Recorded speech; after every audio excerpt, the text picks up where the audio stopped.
NBA 2K21 demo is here. And in the demo, you can get a head start on your MyCareer by jumping in and trying out the Myplayer builder. To start off, you have the option to download the My NBA 2K21 mobile app to scan your favorite. The tallest building in the state of Indiana. And let's go. A lot of optimism. Thanks, DA. And let's check out a breakdown. Looking at some stats for Brockton. He hasn't been as sharp in the past 10 games as we're used to. It shows in his passing. The assist numbers down. Even the simple passes look tough for him right now. Maybe tonight he can get back on his game. Now the starting group for Orlando. At the 4 and the 5, we have Gordon and Vucevic. Augustine and Fournier are the backcourt tandem. And it's Ennis in at the small forward position. And for the Pacers, Warren and Turner at the 4 and 5. Then there's Oladipo. Then there's Malcolm Brogdon. And it's Holiday in at the shooting guard. So the Indiana Pacers able to put the first points up on the board. 2 on the clock. Augustine, no luck. And historically, you almost never saw a great shot blocker who could also knock down triples at a high clip. But count Miles Turner among the unicorns who provide that rare combination. And Oladipo, here we go. Can't connect from short range. There's Augustine bringing it up now for the Orlando Magic. Orlando moving the ball around. Now here's Ennis. He's guarded by Brogdon. And the basket by Gordon. And the stretch center in demand for Miles Turner. Greg, how does he take that next step as a player? Getting stronger. And continuing to improve his recognition and communication at both ends of the floor. Here's Orlando now. Inside. Stolen by Brogdon. And now Oladipo pushing it up. Oh, my goodness! What a play! You know, Brogdon's length and instincts a problem for some guys when he's on defense. He's quite shrewd at coming up with steals. Now here's Ennis. He's usually able to provide some lift to his team, averaging 6 points a game. Vucevic with the bucket. You know, that's exactly how they wanted to run that possession, guys. Beautiful. Here's Holiday after the made shot from Nikola Vucevic. Turner dishes to Warren. Back to Turner. Sinks that one from the post. Turner's got his second basket of the night. Exceptional skills for Turner down in the paint. This guy, I think, has the potential to be a dominant player inside for a lot of years. Pass to Vucevic. He feeds it to Gordon. Back to Vucevic. And he blocked it and deflects off the backboard.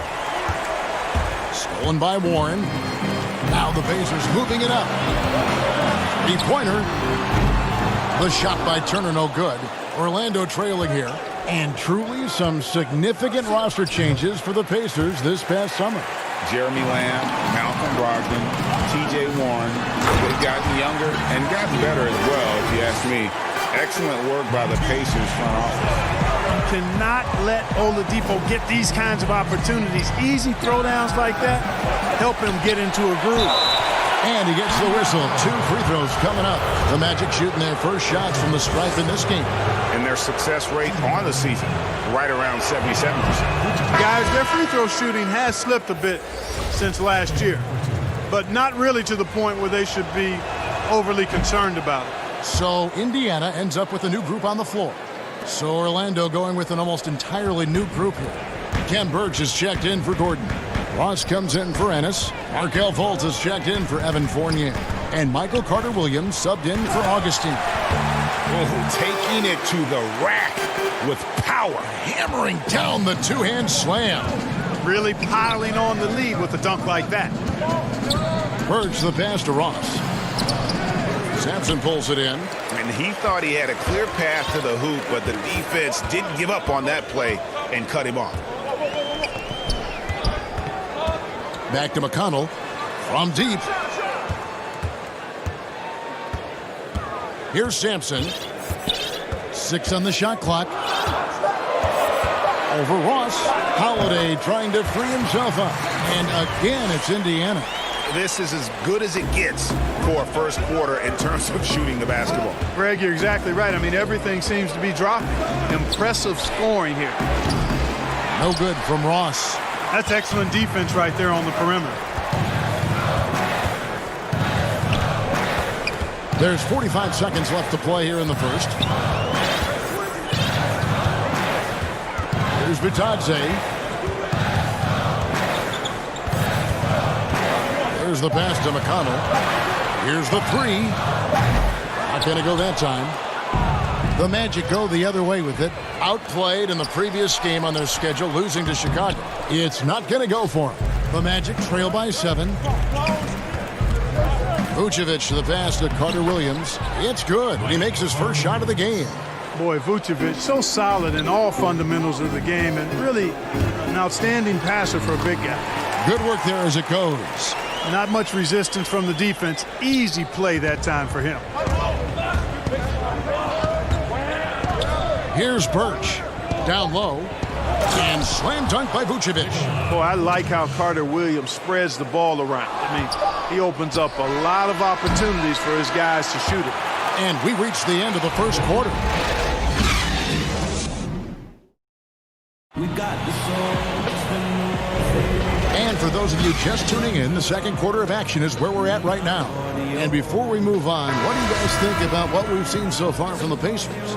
What we saw in that first quarter, they won their matchups defensively. Yeah, I agree. I mean, you look at the energy, the effort defensively. They put it all out there in that opening quarter. And now, brought to you by Gatorade, all fueled up and ready to go. Let's reset our lineups. On the court for Indiana, we've got T.J. McConnell, and it's Bitadze in at the pivot spot, manning the middle. Clark, I'm going to get a little detailed here, but in terms of footwork in the post, who really impresses you? Well, there are a number of guys, Kevin. I mean, you think about it. Kevin Durant is a lethal scorer and does a lot of his work off the dribble and in transition on pull-up. And here we go with the coach's challenge. Not surprised in a competitive game like this. And he's disputing the personal foul call. And I think when it comes to some of the more difficult calls to make, personal fouls can be tough. The action is so fast that it's really tough to catch everything in real time. The wonders of technology, Greg. We've seen replay reviews so effectively, and involving the coaches by being able now to challenge like this is something a lot of people have been hoping for. And so the word is in. They have decided that the call stands as it was made on the floor. And, you know, even if a coach still feels this wasn't the right call, you got to acknowledge the effort being put in to reviewing it. The double checking, and the game continues on. Here's Sumner. Makes it off the glass. Here's Carter Williams. 20 points for him last game against Chicago. Volz kicks to Birch. Orlando moving the ball around. And up the court come the Pacers on the break. Count that bucket. McDermott's got the lead up to 8 now for the Pacers. And a breakdown here, guys. The hustle stats for the Pacers. Well, in the first half of play, they're closing out aggressively, blocking shots. A key indicator of their activity on the defensive side. Yeah, another thing they've done well, guys, is getting in the passing lanes. They've been active with their hands. Feet have been in good position, and they've come up with a lot of steals. That's making a difference here, too. Holiday, the pass to Bitadze. Here's McConnell. A chance to extend the lead to double digits, but it's no good. To the middle. Ball stolen. They're running. And here we go. There's Bitadze. And foul on the shot. So he'll get a chance at the line. And really the defense fouling there to prevent the layup, but that's exactly what you need to do. It is. I mean, no reason to back off and give him the layup. He'd be much better off making him go to the line. Looking at who's out there now for the Pacers. Miles Turner, he's checked in for Doug McDermott. Warren comes in for Justin Holiday. Oladipo, he's checked in for Edmund Sumner. And Malcolm Brogdon subbed in for T.J. McConnell. Bamba finds Gordon. Back to Bamba. Shoots over Turner. They get it back. Here's Gordon. That's in. He's got 2 made now, and he's shooting 2 for 3. Yeah, great hustle from Gordon using his patented vertical to sky up for the board. And the wide open shot from Warren. Indiana again missing. You talk about the quiet producers in the league. T.J. Warren is one of the first names that come to mind. The last few seasons, Warren has come close to chipping in 20 points a game. Doesn't do anything flashy, but he just hits his shots and piles up the points on a nightly basis. Aaron Holiday is checked in for Indiana. Quarter two and just under 2.5 minutes gone by. Kicks it out to Gordon. It's up a three. Victor Oladipo grabs the miss. Pacers leading by 8. Brogdon inside the line. That one off the back iron and out. Well, you've got to be there defensively. I mean, that's an easy mid-range jumper that he'll typically drain. Nice shot there by Bamba. When you look at Bamba, he has extraordinary length. And because of that, he's able to finish over most defenders. Fournier against Oladipo. And then Oladipo with the jam. The bounce, the creativity, the strength. When Oladipo rises up, he's looking to punch it down as hard as he can. Augustine passes to Bamba. And the dunk by Bamba. And wait to finish and cut into that lead a little bit. Yeah, but look at the basket guy still shaking. Well, I tell you what, he loaded up as much power as he could behind that two-hander. Fournier. And foul on the shot. He'll shoot 2 at the free throw line. Frenchman Fournier, always looking to get the shot up. Really good at drawing fouls. And a finalist for Coach of the Year in 2019, Nate McMillan passing 600 wins last season. Well, you think about that. That's an impressive milestone for an outstanding coach in Nate McMillan. He moved into the top 25 all-time in wins. He's had 2 other stops as a head coach, Portland and Seattle. And I think he's doing some of his best work with the Pacers. Really good to see Turner find the open man, proving once again he's a team-first guy. Gordon kicks to Augustine. Here's Vucevic. And another shot. Draws contact on the shot, and now a three-point play chance as he'll head to the line. I wonder what the score would be if they weren't controlling the backboard. And, Greg, it's clearly been their edge, and in a close game like this, you look for every edge you can find. You know, you talk about the explosive athletes in the NBA, the most explosive athletes. I would think Aaron Gordon has to be on your list. I mean, this guy has great feet, tremendous speed, and he puts both to use on both ends of the floor. Yeah, nice job of drawing the contact and creating opportunities at the line. My kind of hoops. Straight ahead, playing downhill, and physical. Ross is checked in for Ennis. Here's Gordon.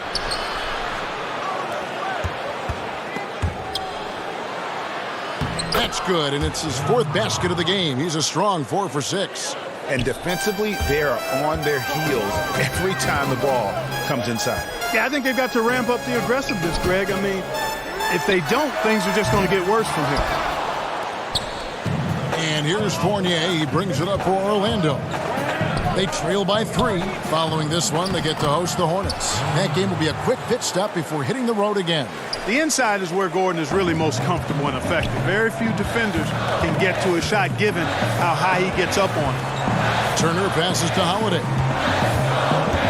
His first shot coming late. Offensive rebound Pacers. Sampson kicks to Holiday. They grab their own miss. Outside to Brogdon.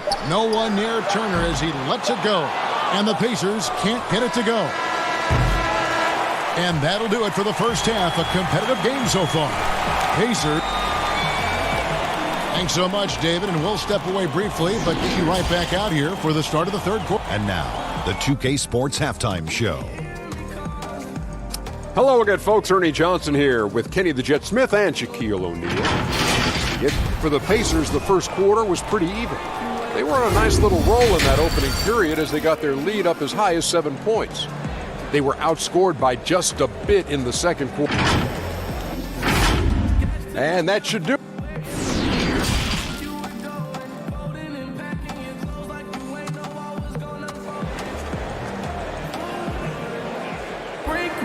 And we've got second half action for you. Thus far, a pretty evenly contested game. A fantastic game from Aaron Gordon in this one. The way he was able to finish on the block was incredible there in that first half. Yeah, you know what? I think he's doing exactly what he has to do. Using his body, shaking off contact, and then finishing at the rim. On the court for Orlando, Augustine and Fournier are the backcourt tandem. At the 4 and the 5, we have Gordon and Vucevic. And it's Ennis in at the 3, the small forward. Ogden against Augustine. Back to Holiday. 6 to shoot. To the paint. Here's Warren. And that'll be 2 free throws coming up. Officials on the call with the foul. That one on Vucevic. Yeah, the defender all over him. Greg, he got him good there. I mean, that's why the shot was so far off. Mark, you and I are sitting here watching this game, broadcasting the game. There are a lot of times that the fans can't see how emotionally charged up you are over some of the things you see on the floor, good and bad. Hey, I love great basketball. Excellent passing, tremendous hustle, creativity on your moves. One of the things that really excites me, though, is to see the ball pop and end up in a three-point shooter's hands, and he's able to knock one down because the crowd is able to follow that ball, and the anticipation just kind of rises as it gets to the designated shooter. I love guys going after rebounds on the offensive glass. That's a great example about the three-point shot, though, Clark. I love that. That's terrific. And the shot by Warren, no good. That is some tough defense there against one of the better finishers in our game. Basket counts. Ennis has got the lead up to 1 now for the Magic. Great teamwork punctuated by a strong finish. That is the perfect fast break, guys. Getting a hoop before the defense can get set. The Magic have gone 2 of 3 from the field to start the second half. Vucevic with the bucket. Vucevic has got 9 points. They found a nice groove in this half, starting out 3 for 4. And Holiday, here we go. It's hauled in by Gordon. Gordon's got his 4th rebound with that last one here tonight. Clearly out of sync to begin this half. 0 for their first 3 attempts. Yeah, I mean, maybe could have tried for a more memorable dunk than that one. And we know he's capable of those memorable ones. Hey, they've got a nice, comfortable lead here, fellas. Might as well keep it simple. Do it a plain, simple one-hander, just like pound cake. I would agree. Indiana making some changes. McDermott's checked in for T.J. Warren. Justin Holiday comes in for Aaron Holiday. And Edmund Sumner's subbed in for Malcolm Brogdon. Fultz, he's checked in for Orlando. And you look out there at the Magic, one of the taller teams in our league. And, you know, that's a philosophical bent for the front office. They want long, athletic players. Draft guys with great length and then develop their strength and skill level. And I actually kind of like that approach. Have a philosophy, stick to it, and be true to it.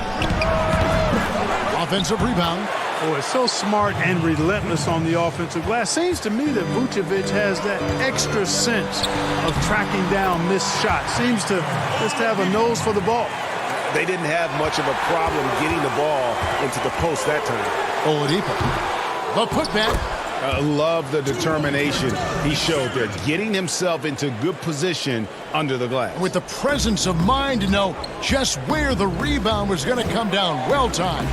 And then the nifty touch to tip it in as well. He's flipped the script here in this half, shooting a much higher percentage from the field.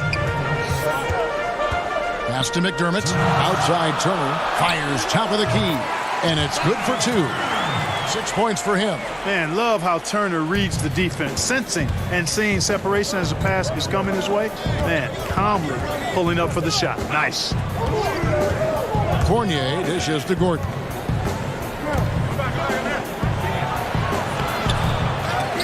Kept alive. Vucevic to the pass to Ennis. Magic moving the ball around. Now the Pacers moving it up. And it's going to be out of bounds. The Magic will take it. A moment now to see how the schedule is looking for the Indiana Pacers. On Saturday, they'll be matching up with Al Horford and the Philadelphia 76ers. And then on Wednesday, they'll be playing against Draymond Green and the Golden State Warriors. And just looking ahead to what's on tap, there are a lot of winnable games for them, but you can't go into the stretch with that mentality. You've got to focus on what's in front of you and bring it every night. Here's Vucevic. Good work defensively by Turner. And he rushed that one, no doubt about it. The D out of position, you could see the frustration on his face. Boy, quickly becoming a real force defensively. Miles Turner, one of the league's premier shot blockers. And what do you guys think so far about the offensive approach for Orlando? And they haven't been pushed around in the paint at all in this game. They have been the aggressors. Something that also stands out tonight is the number of assists they have. I mean, that's a mark of a good club. And the Magic making a change here. Ahmed Bamba, he's checked in for Vucevic. Kem Birch comes in for Gordon. Terrence Ross is checked in for James Ennis. And Michael Carter-Williams subbed in for Fournier. The Pacers making a switch here. Warren's checked in. And here's Fultz. He averages more than 12 points a game. That's some dependable production.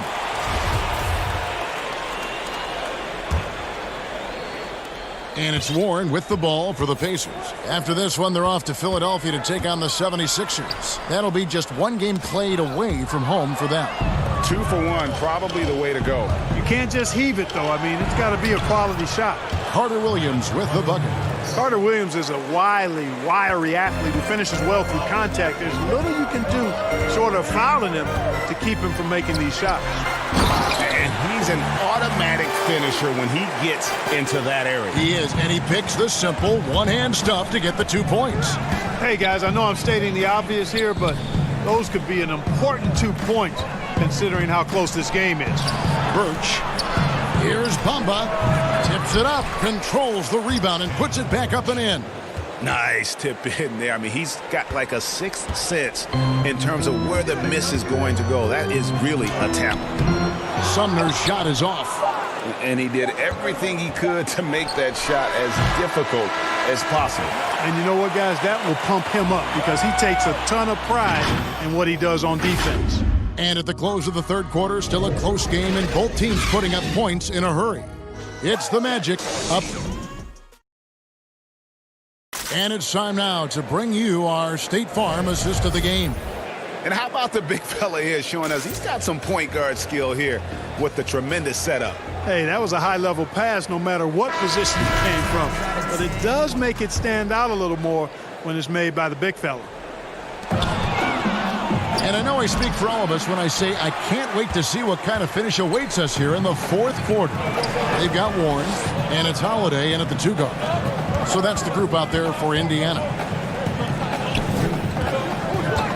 Pass to Warren. Here's Sampson. Here's Holiday. Rebound by the Magic. And here we go. Fast break. Fultz has got it. Holiday against Augustine. Passes to Birch. Back to Augustine. Shot clock at 5. And there's the pass to Birch. Shoots over Warren. The offensive rebound. And I don't care what his size is. You cannot forget to box him out. He's just got a nose for the ball, and he is fearless in attacking the glass. He kicks to Sampson. Outside Holiday. Pass to McConnell. Now here is Holiday. Guarded by Fultz. Good on that shot. And with that, the Magic lead is cut down now to just 3 in the basket from Holiday. We've gone about a minute and a half into the fourth quarter. Here's Augustine. Pass to Ross. The feed to Bamba. 2 free throws coming up, and they call. And folks, the coach's challenge has been initiated for a personal foul. Close game like this, and he thought it wasn't a good call. And I think when it comes to some of the more difficult calls to make, personal fouls can be tough. The action is so fast that it's really tough to catch everything in real time. The wonders of technology, Greg. We've seen replay reviews so effectively, and involving the coaches by being able now to challenge like this is something a lot of people have been hoping for. And the announcement on the review is that the foul was called in error. So they have determined, Greg, to overrule the original call. And guys, this is what it's all about, getting the call right. And I think in this case, the video review showed that while it was a tough call to make on the floor, They got it right with the review. Love how attentive Fultz is. When one of his teammates has a better look at the basket than him, he gets the ball to him. Both teams will make substitutions. And that one misses. And the number 1 pick in 2017, Markelle Fultz out of Washington, 6'4". Clark, you think he's more of a point guard or a 2? Well, you know, at Washington, Kevin, I thought he showed the ability to score and assist at a high level. Coming out of college, I thought he had a chance to be really dynamic in both areas. Time will tell if that's the case, but I think playing the point could take some of the pressure off of his shot as he regains confidence in that part of his game. And they've had the edge in rebounding all night long, and none bigger than that one right there. And guys, you've seen it countless times in a close game. Hustle plays can really make the difference. And the jam by Ross. Tell you what, Kevin, Ross covers ground in a hurry, a nanosecond. Brogdon against Augustine. Shoots it. The putback. He hangs in there and cashes in on the second chance points. Just in a perfect position to grab that rebound and then get the putback. Ross with it. McDermott with the double team. Augustine from outside. Rebounded by McDermott. McDermott's got his 4th rebound in this one. Here's Brogdon, and it's out of bounds. Last touch by Gordon. Oladipo, he's checked in for McDermott. Orlando also making some changes. Vucevic checked in for Kem Birch. And Evan Fournier subbed in for Ross. And there's the whistle on the shot. Took the foul, shot misses. He'll be shooting 2. Hey, from role player to bona fide star, the jump Oladipo has taken has been outstanding. And he's not done yet, folks. He's continuing to grow. Oladipo hits them both. And really just a great rhythm at the line, whether it's a big lead the first quarter or with the game hanging in the balance. And Vucevic throws it down. And Vucevic is just a gamer, somebody who accepts the responsibility of coming up big when his team needs it. Holiday finds Oladipo. And it's Orlando with the rebound. And again, Orlando running the court in transition. And that one drops for him. Ennis has got the lead up to 7 now for the Magic. Excellent pass there to cap that break with an uncontested basket. For 3, Brogdon. Out of bounds, Orlando takes possession.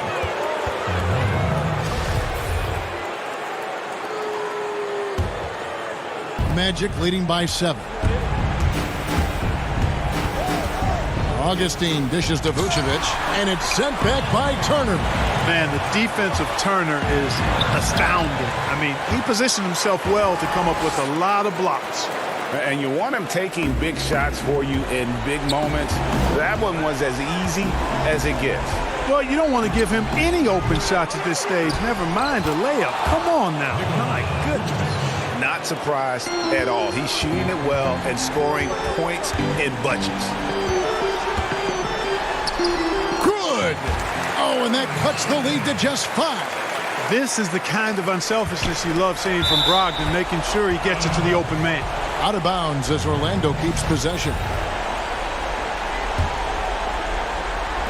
40 seconds left in the 4th quarter. And Augustine kicks to Gordon. And so they choose to intentionally foul.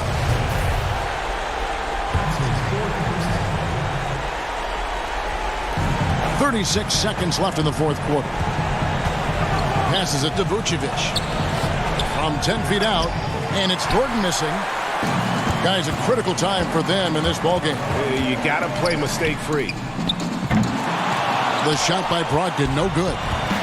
And Vucevic has got the ball here for the Magic. Leading by 5.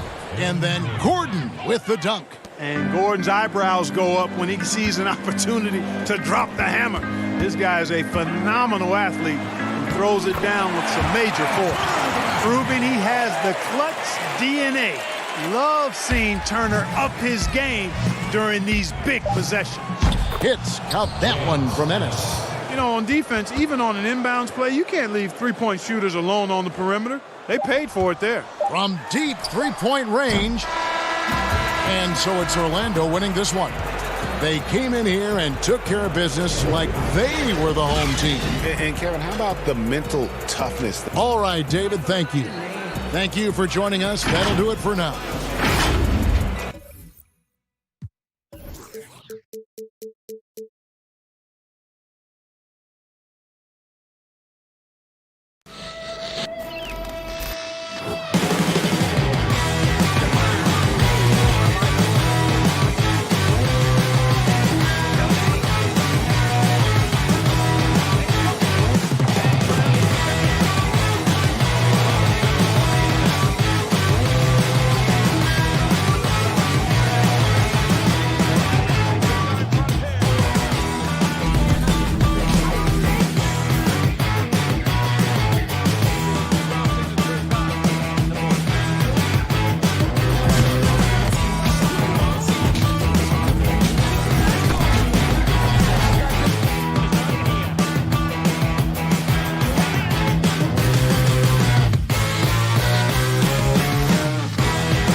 unprecedented improvements in shooting, puck pickups, upper and lower body fluidity, and goaltending.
Once you pick your jumper, it's time to join the Clippers and test your build in a game against the Milwaukee Bucks. Yes, and it's Myplayer picking up the assist. And if you're not feeling one of your builds, you have the ability to make 6 total builds and play 1 test game for each one. The Magic on their way to the locker room earlier tonight. Defending their home court means a lot to this team. And the game arrival, sponsored by Express. Dress like a pro. A spectacular sight as we approach our broadcast location in downtown Orlando through the air. Welcome, everyone, to NBA basketball here on 2K Sport. DA, well, great attitude. His work inside, a big part of it, DA. Thanks. And a look at the starters for the Cavaliers. Garland and Sexton man the backcourt. Ashman and Love are the forwards. And it's Drummond in at the 5 spot. And for Orlando, Augustine and Fournier are the backcourt tandem. At the 4 and the 5, we have Gordon and Vucevic. And it's Ennis in at the small forward. And that one's good. Osman. That's nice vision there. You see that pass, you make the feed before the defense has a chance to react, and that opens up a much better opportunity to score. And in the summer of 2018, Kevin Love signed a 4-year, $120 million extension to remain in Cleveland. Yeah, and Kevin right now is the bridge from what was to potentially what will be. And in that what will be scenario, what will be happening is Kevin Love probably gets traded at some point. But he's been great for Cleveland. He's been a great ambassador for the city. The things that he's doing off the court philanthropically have been amazing. And Kevin Love is not done in the NBA. Still another team out there for him to go to and contribute to. With the playoffs around the corner, Brent, some teams already making vacation plans. Talk about the disappointment that those kinds of teams are feeling right now. Yeah, you start the beginning of training camp with ideas of wanting to play into the postseason, and you know the realization of that goal is not going to be met. And what you want to do is remember your opportunity as a player, Kevin, to go out and still compete. You might not be back with the team that you're playing the end of the season with, the last 10 games. Maybe you're somewhere else. But there are teams, as we've always said, still watching you. And so don't ever get away from the idea of the competition as the season winds down. They always say the eye in the sky doesn't lie. Everything is on tape, right? I mean, yeah, and they are assessing how it is that you approach that, because you show your stripes when things are not going well. What kind of character do you have?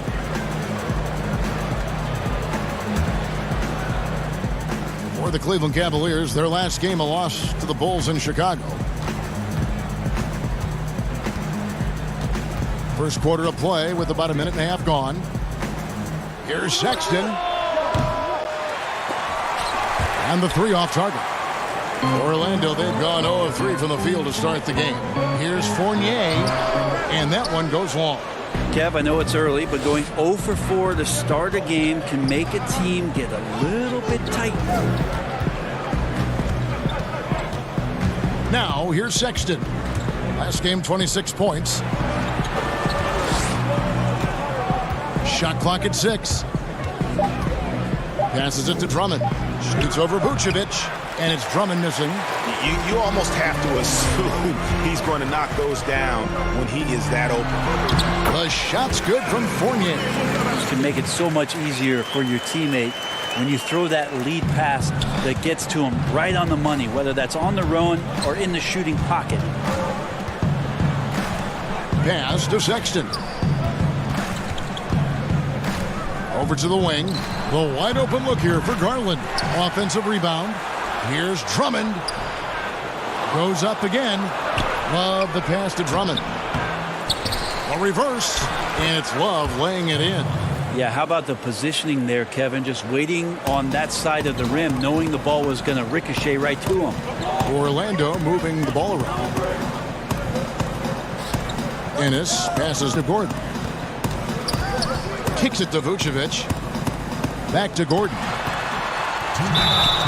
And the call on the shot that sends him to the line. Andre Drummond picks one up. Yeah, easy call. And one of the more transcendent athletes in the game. Aaron Gordon still has some untapped potential. He could make a big leap So Orlando going with an almost entirely new group here. Bamba is checked in for Vucevic. Kem Birch comes in for Ennis. Ross is checked in for Evan Fournier. And it's Fulton for Augustine. Garland kicks to Porter. Pass to Nance.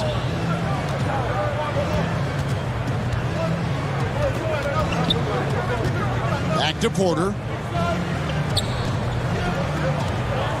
And here is Garland. He's playing a pretty big role for him at the offensive end. And yep, we thought we might see it. And the coach's challenge has been triggered on the personal foul call.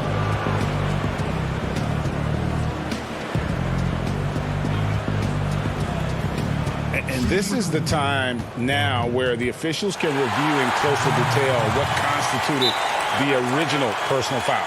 Getting a different angle can sometimes make it a lot easier to determine. Greg, indeed, and the one thing with replay review is that when you see the slow motion replays, you really get a new appreciation for just the immense speed at which these players are moving at, and how fast the action really is, and how hard it can be sometimes, you know, Greg, to make the right call. And so the word is in. They've decided that the call stands as it was made on the floor.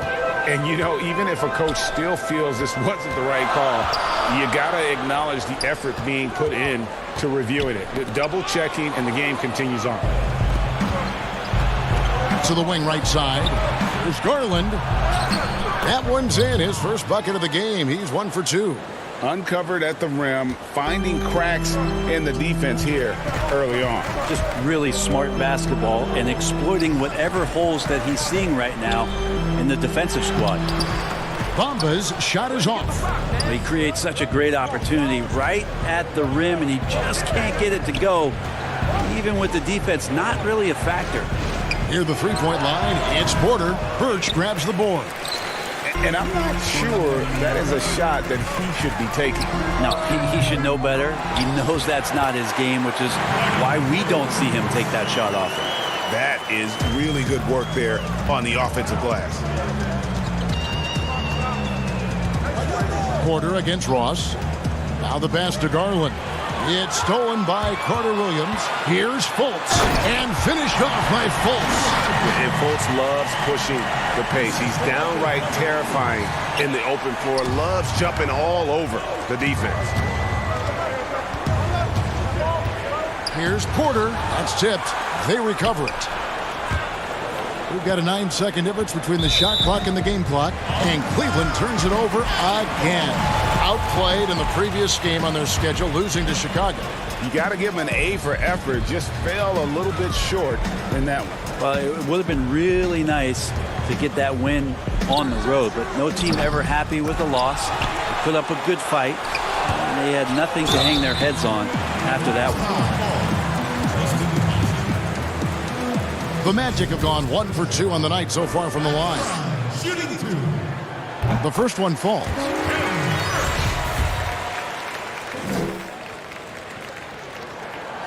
And so he's able to get 1 of 2. Takes the 3. And no good. So at the end of 1 quarter of play, still a close game. Cavaliers lead by 2. 2K Sports back in. Here we go now. Welcome back to Noche Latina, celebrating the Latin culture and their love for the game of basketball. It just keeps growing. And taking a look at the Cavaliers' performance here, what do you guys see? Well, look at the turnover ratio, then look at the score. Easy to see what happened in that first period. Yeah, hopefully the opposition can recover, because that first quarter defensively was unbelievable, just crippling defense.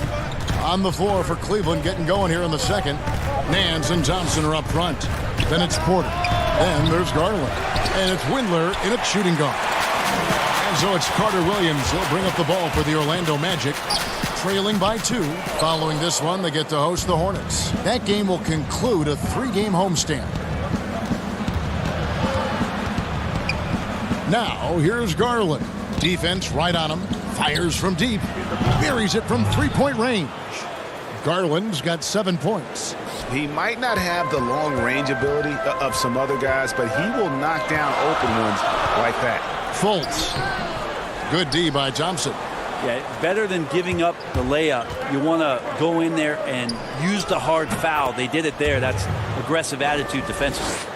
Brent, with offensive rebounding, which players can you count on to create second chance opportunities every game they play? Well, Giannis in Milwaukee does a pretty good job with his length, grabbing boards and being able to go back in and cause some problems for the defense. Rudy Gobert is always around the rim, both defensively and offensively. DeAndre Jordan did that for years. It'll be interesting to see, if he can continue that role down there to be a putback and a stick back out. Garland, no good. The Magic trail by 7. Fultz, the pass to Birch. The basket good off the assist from Fultz. Here's Garland. He's got 7. Pass to Windler. Porter against Ross. Nance outside. Clock at 6. Here's Thompson. The putback. Great positioning on the putback. And the Cavaliers lead by 7. You know, we talk about it all the time, guys. Those second chance buckets, always the result of that extra effort. Windler, the pass to Thompson, and it's good. 2 points. Thompson's got his first basket. And they're very lucky to have the lead after that terrible shooting in the first quarter. But they've rounded into form here in the second and have brought that field goal percentage up. No one covering.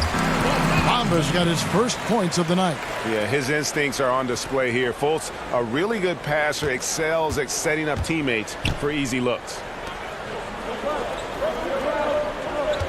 Now, here's Garland. Carter Williams covering. Garland, the pass to Porter. A three-pointer is right on target. Porter's got 5 points in the quarter. Kind of like playing in the rec league, little to no defense on that possession, and the easiest three-pointer you can imagine. Bamba kicks to Birch. Again, the Magic score. Yeah, draw the D in, kick it out for the open shot. That's taking a page straight out of your textbook. Well done. And for the Cavs, their number one goal is to identify a young superstar to build around. Yeah, they've had a nice collection here of guys that they hope step up and step out. Cleveland's only 2 Rookie of the Year award winners have been LeBron James and Kyrie Irving. Franchise changers hard to find. Oh, the athleticism from Fultz is off the charts. Turns on the Jets whenever he's taken off towards the basket. And there's the feed to Porter. Stolen by Bamba. Here's Fultz. And finished off by Fultz. Gotta take care of the ball. They'll punish you if you're that careless. That's right. And that's severe punishment right there. How about the sequence in its entirety? Momentum swing, and you love the effort here. It's stolen by Carter Williams. Birch, the pass to Carter Williams. He kicks it to Bamba. Ross with a wide open look. Up again. It's good on the putback. Now just a 2-point Cavalier lead. That was big because they dug a big hole in the first quarter, but starting to show signs of life. 2 for 1, probably the way to go. Don't want to rush it, but you don't want to take too much time here. Windler, the pass to Thompson. And 2 free throws coming up. Unable to get that one to go with all the contact. Thompson's got such a good motor and is such a good athlete for a guy his size. Charges into the lane that time. The Cavaliers shooting their 5th and 6th free throws of the game. And on the season, they're hitting about 76%, which is a decent rate. So a new group on the floor for Orlando. The Magic trail by 4. Vucevic the pass to Ennis. 1 second separating the shot clock and game clock. Outside Gordon. Augustine in the corner. Again, the Magic score. Beautiful job closing the gap here. Let's see if they can sustain this run. Well, they've shown both effort and will to get back into this one, but can they finish this one off? Can't let up now.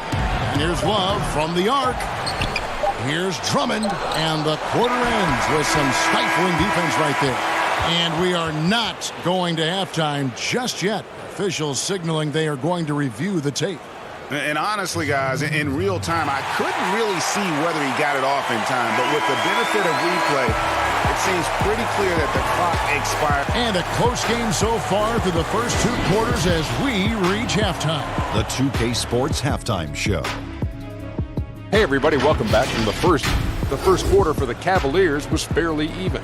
They were on a nice little roll in that opening period as they got their lead up as high as 7 points. And that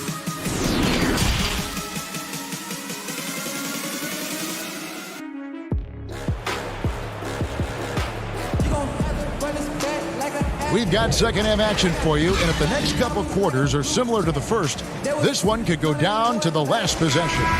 You look at Darius Garland. Guys, what a contribution. And, you know, not always the guy that you would expect to be making the big plays, but so far tonight, he has delivered. And now let's check out the lineups courtesy of Gatorade, all fueled up and ready to go for the second half of basketball. And so in the game for the Magic, at the 4 and the 5, we have Gordon and Vucevic. Augustine and Fournier are the backcourt tandem. And it's Ennis in at the small forward position. Drummond dishes to Sexton. He's looking for Love and finds him. Here's Drummond. That one's not going to go. Gordon with the defensive effort. Outside Fournier. Back to Gordon. It's good. This game is all even. Gordon's got the first basket of the second half. That one for the Magic. And so Sexton will bring it up for Cleveland. Well, they say the post-up big man is dead and gone in the NBA, but don't tell that to Nikola Vucevic. An offensive focal point, and he does some of his best work on that low block. Fournier pass to Gordon. Over Love. And it's out of bounds. Last touch by Gordon. And here's what Cleveland's schedule is looking like. On Friday, they're off to Charlotte to face off with the Hornets. And then on Saturday, they'll continue the road trip, heading out to Atlanta to take on the Hawks. You know, it might sound cliche, but a road trip like this one is a great time for this team to build chemistry on and off the court. Chemistry absolutely matters in the NBA, and these are the kinds of opportunities teams need to build it. Down low. In transition, here come the Cavaliers. It's tipped, and that's out of bounds. Cleveland will retain possession.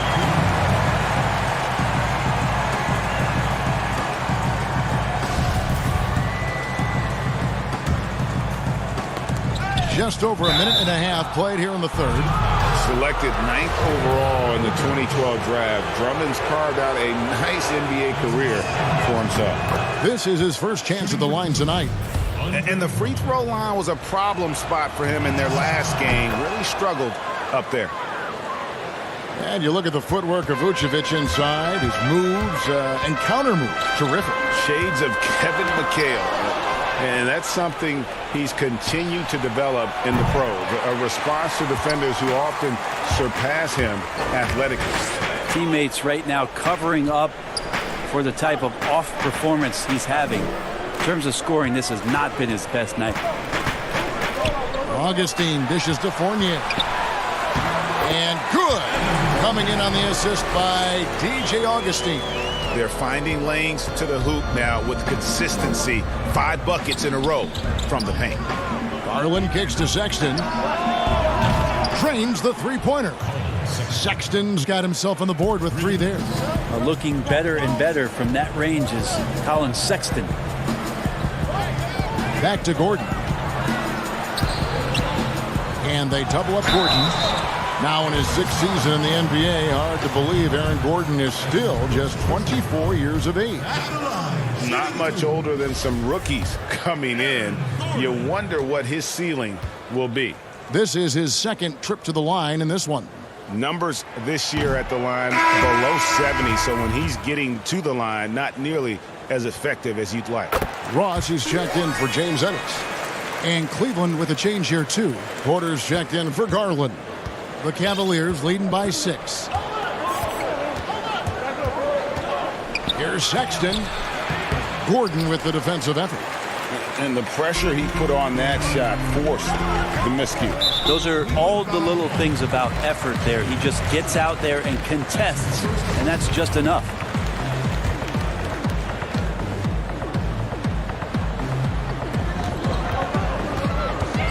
And it's Kevin Love with the foul. That'll be his second foul of the game.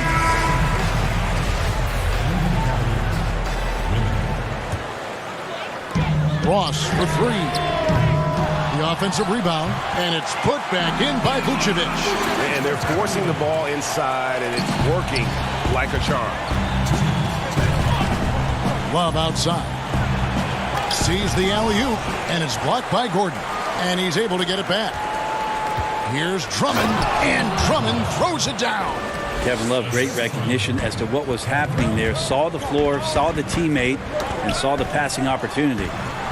Here's Gordon. Again, the Magic score. 1:35 left in the third quarter. Cleveland leading by 4. Now Sexton. And he can certainly fill it up when they need him to. He's averaging almost 21 points a game. Inside, Porter with the steal. Wallace with it. And it's Gordon picking him up. Pass to Porter. Here's Windler. The shot from the low post is good. Windler's got his second bucket of the game to go. Well, that's how you draw it up right there. A screen to shed the defense, a quick move to the bucket, and you get the lay-in. Vucevic the pass to Augustine. Gordon with no one around. His three-pointers off the mark. And so it's Drummond with it. He'll bring it up for the Cavaliers. They've led by as much as 10. It's off to Charlotte for them after this game as they take on the Hornets. And they're in the thick of this long road run. That's the third of 7 straight on the road. 6 to shoot. And it's Drummond with the jam. Sexton realizing that one of his guys is wide open, and that court awareness, he was able to get it to him. Ross dishes to Vucevic. Shooting foul as the whistle blows. He'll shoot 2 free throws. Yeah, way to play in attack mode and get to the line. The Magic shooting their 7th and 8th free throw attempts for the game right here. And the Magic making a change here. Fultz is checked in. Larry Nance is checked in for the Cavaliers. A slight advantage for them in the rebound department, but that oftentimes is all it takes. And it's going to be out of bounds. The Magic will take it.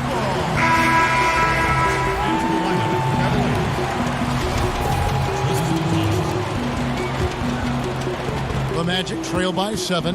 Yeah, take your time. You don't give them another possession. And hopefully that's what they'll do here. It's what most teams try to execute at this time in the game. To the inside. And there's Sexton. That's good on the assist from Porter. Sexton's got 5 points in the quarter.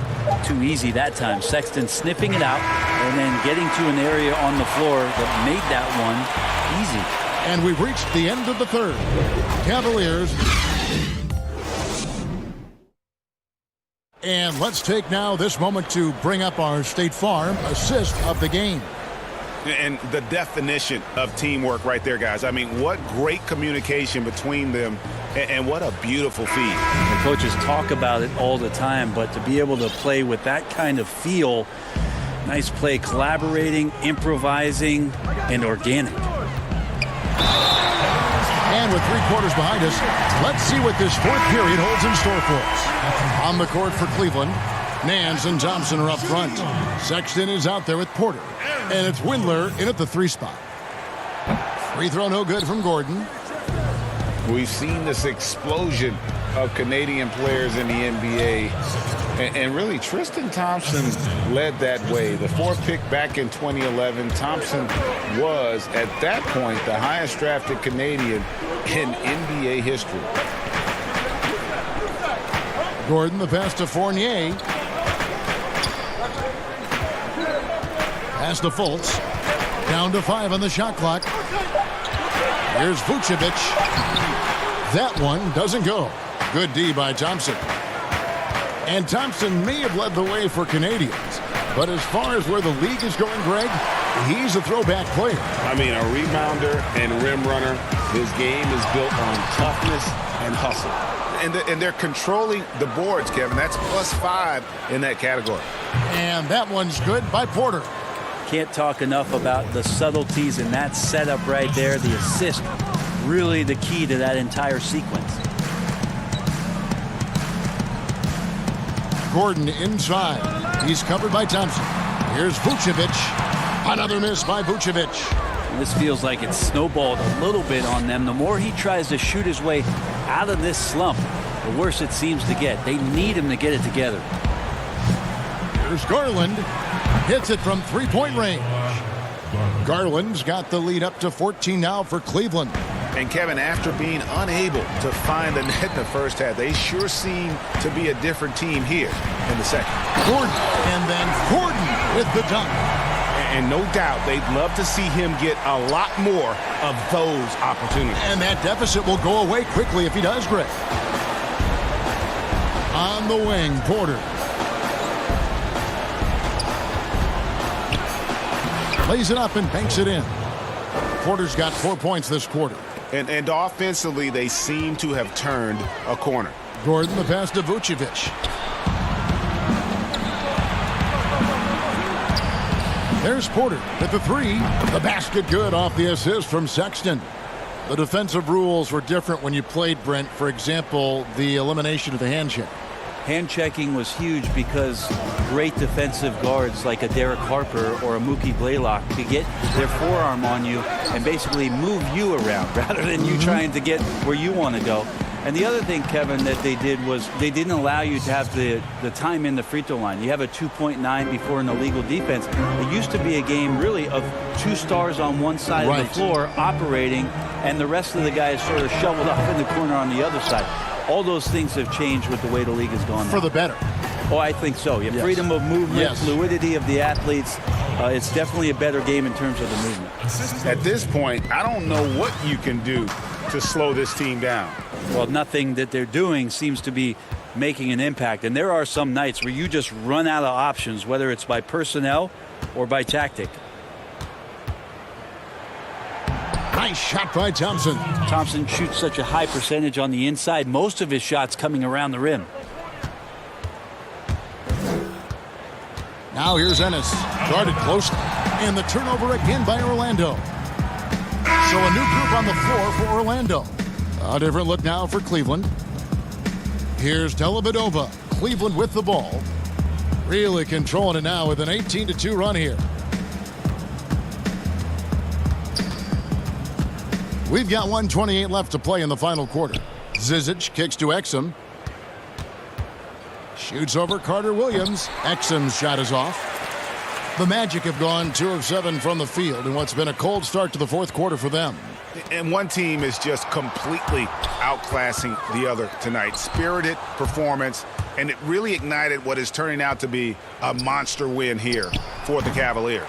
You don't see this kind of a blowout often, but tonight this is a quality win across the board to deliver out this kind of punishment. They definitely never changed the approach. They just kept after it and showed they were clearly the better team in just about every single category. And a milestone win for the season. This will push their victory total to 20 wins even. And that 7'9" wingspan on full display there. Bamba swooping in with authority. And now we've got the intentional foul. You know, give him credit for still battling here down the stretch, but I think it's too little too late. Exum with it. Bell controls the rebound and puts it back up and in. But the truth is they've had control of this game. Yeah, looks like a veteran team tonight, getting out on the road, playing with assertiveness, confidence, fully in control for this win. 3 seconds separate the shot clock and game clock. The pass to Zizic from deep. It's hauled in by the Magic. And they're on the break. Here's Vucevic. The putback, he hangs in there and cashes in on the second chance points. Oh, great timing. He is one tough customer on that offensive glass. You know, it's like he has a sixth sense of where that rebound is going. And so it's Cleveland taking care of business in this one. David, thank you as always. And that'll wrap it up, folks. For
unprecedented improvements. Shooting, puck pickups, upper and lower body fluidity, and goaltending.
Unprecedented improvements. Shooting, puck pickups, upper and lower body.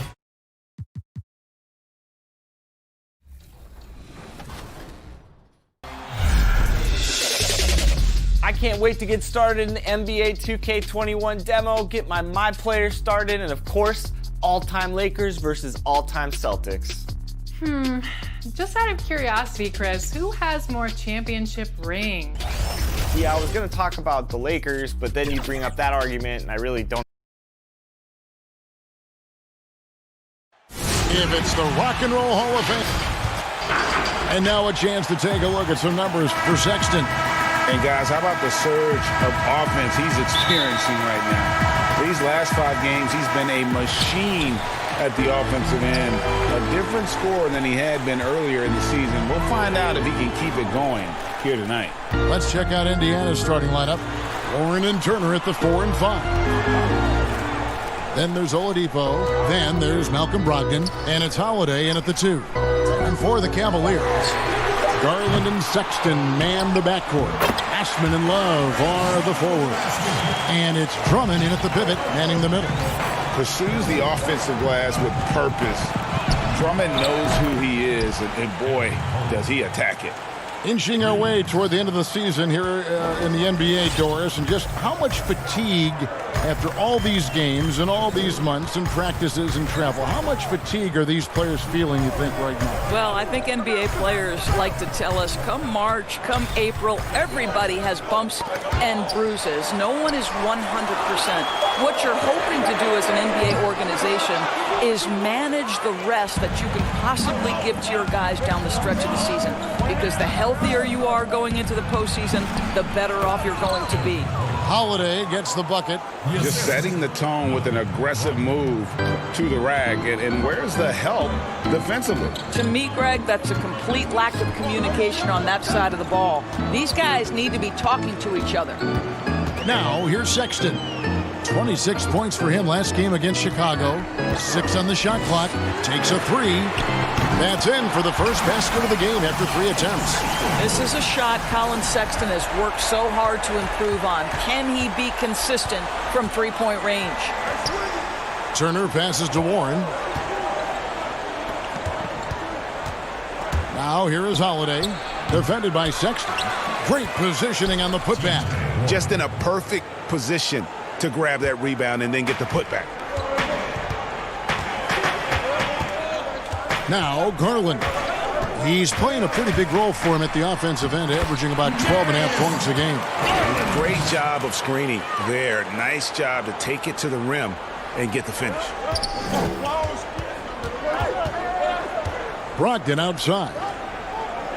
And Turner kicks to Brogdon. The kick out to Oladipo. And a great assist by Brogdon as that one goes in. Well, the rise and fire from Victor Oladipo, the team is feeding off him right now. Garland with it, and Holiday picks him up defensively. For the 3.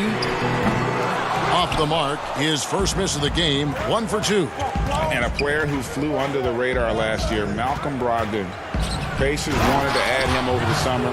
Got a hefty deal from Indiana to leave the Bucks. Exactly the kind of player that the Pacers need. Now, here's Garland. Tight defense on him. And the pass to Osman. 1:52 left to play in the first. Drains it from beyond the arc. 6 points for Colin Sexton. Well, this is what you call finding angles to come off in the catch-and-shoot situation. Nice job by Colin Sexton. And they've had assists now on their last 3 baskets. Here's Garland. Just over 3.5 minutes gone here in the first. To the middle. And there's Love. That's good on the assist by Garland. That's an example of great timing in the pick and roll by Kevin Love. Great job reading the defense. Here's Oladipo, and there are the Pacers with another bucket. This guy plays with such confidence and an ability to score in a variety of ways. Nice. For the Cleveland Cavaliers, their last game a loss to the Bulls in Chicago. Sexton got it, and he's now 3 for 5 from the field. Shots are just flowing from him right now, having a really strong quarter. Inside. Good D by Drummond. It's all about the defense right there. Without that level of activity, he probably scores it. The feed to Love. Shoots over Turner, and it's Love missing. For Indiana, they've gone 7 of 9 from the field. A really nice start offensively for them. Outside Holiday, and that's collected by Love. Rare you'll see him miss such an open look. So Indiana ends up with a new group on the floor. 23 seconds left to play in the first quarter. Left side, Nance. Out to Thompson. The 3. Once again off the mark by Cleveland. 3 on 3. It's stolen by Nance. And so both teams trading buckets as we end the first quarter. Pacers lead by 1. It's the NBA on 2K Sports from Rocket Mortgage.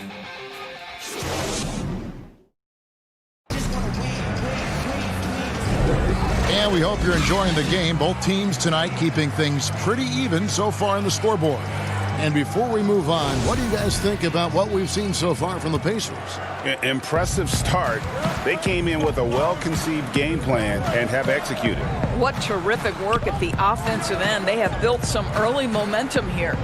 On the court for the Pacers as our second quarter gets underway. We got T.J. McConnell and it's Sampson in at the 3 spot. Back to McConnell.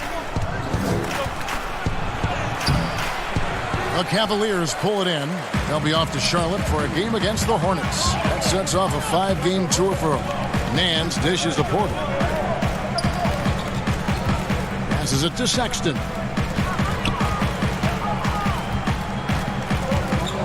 Shot clock at 6. Thompson outside. Let's go. And no good. Had a chance to take the lead there. Listen, he can make that shot right there, but I do know they have other options they can go to. McConnell finds Holiday. And Holiday throws it down. Those plays can make a difference in a game like this. Well, you know it's going to fire up, Greg, everybody on that bench. Well, credit him for going for it, not settling, saying, I'm going to attack. Porter passes to Nance. And the call on the shot that sends him to the line. It's going to be on Doug McDermott. Well, who says this isn't a contact sport? Larry Nance taking the initiative to draw the foul. Nice. The Pacers making a change here. Sumner's checked in. Doris, if I were to ask you right now in the league who has the most unstoppable shot, who would you tell me? You know what's interesting, Kevin, is I wonder if in the long view of history, James Harden's step-back three will become sort of an identifiable shot with him, the way the sky hook was with Kareem Abdul-Jabbar. Oh, yes, right? yes. Like, you wonder, does that become a signature play for James? It certainly is something that's darn near impossible to stop right now. Pass to Holiday. Here's Bitadze. Now here is Holiday. Larry Nance comes up with the rebound. Well, we love his ability to attack the rim. He just loses a little bit of focus and misses the chippy. And the jam by Larry Nance. What I love about Larry Nance Jr. is he doesn't need the ball to be effective, but when he does get the ball, he shoots with high percentage. And Holiday kicks to McConnell. Outside Holiday. The baseline J. And that's good for 2. And the Pacers lead by 2. And big men who can shoot really changes the dynamic of your offense. It's almost gotten to the point where you have to be able to hit that face-up jumper nowadays. Very few exceptions to that rule. Garland, he's checked in for Cleveland. And for those of you just joining us, we're almost 2.5 minutes into the second quarter. Here's Nance. The shot comes out, so the Pacers will take it the other way. After this one, they're off to Philadelphia to take on the 76ers. That will conclude their brief 2-game road trip. Lays it up off the glass. Nance has got 5 points so far. How about the agility of Larry Nance Jr.? So good switching gears, getting into the lane. It's stolen by Nance. A steal. McDermott passes to Bitadze. Shoots a 3. And a rebound goes to the Cavaliers. Outplayed in the previous game on their schedule, losing to Chicago. Yeah, I mean, on the road, tough environment. They were right there, but just missed some key shots. You know what? Playing on the road is always challenging. It requires a level of energy and focus. You've got to match what the home team gives you, and they didn't do it. Oh, a nice tip in to salvage the points from that missed shot. Yeah, and those second chance points can add up. Sumner passes to Bitadze. Clock at 4. Indiana needs to get a shot off. Holiday, the putback. It's good on the putback. Bitadze's got it all tied up now for the Pacers. You know, his positioning near the hoop, always to his advantage. Just a terrific job to tip that one back in. Here's Thompson. A rebound by Bitadze. The Pacers have gone just 33% from the field in what's been a cold second quarter for them. Just 3 of 9. Controls the rebound and puts it back up and in. And the Pacers lead by 2. And folks, he did not luck into that one. He knew just where he wanted to be to grab that backboard. Pass to McDermott. A good finish at the rack off the slick feed. McDermott's got the lead up to 4 now for the Pacers. The Cavaliers shooting a respectable 47% from the field in this one. Garland dishes to Nance to the right side. Here's Windler. Off the left rim and out. That's one he knows he should have drained. Holiday gets the bucket. Way ahead of the field. He can do pretty much whatever he wants. Big time play right there, showing the activity and ability to impact this game. Porter kicks to Nance. They get it back. They need this. And Cleveland turns it over again.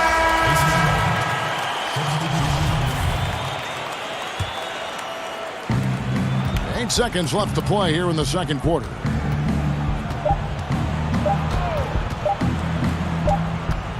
It could go. And the last shot before the buzzer is off. And so... Thanks, Kevin. Tristan, what needs to happen in the third quarter to get this game under control? We got to get multiple stops. You know, our coach keeps tracking the back of the bench of, consecutive stops. So coming out the second half, we got to get... All right, Dave, thank you. And time now for the halftime break with the third quarter soon to follow. Right here on 2K Sports. And now, the 2K Sports Halftime Show. Hey, welcome back. For the Pacers, the first quarter was pretty even. They did jump out to a lead in the opening period, but That's all for now. Say goodbye to the folks.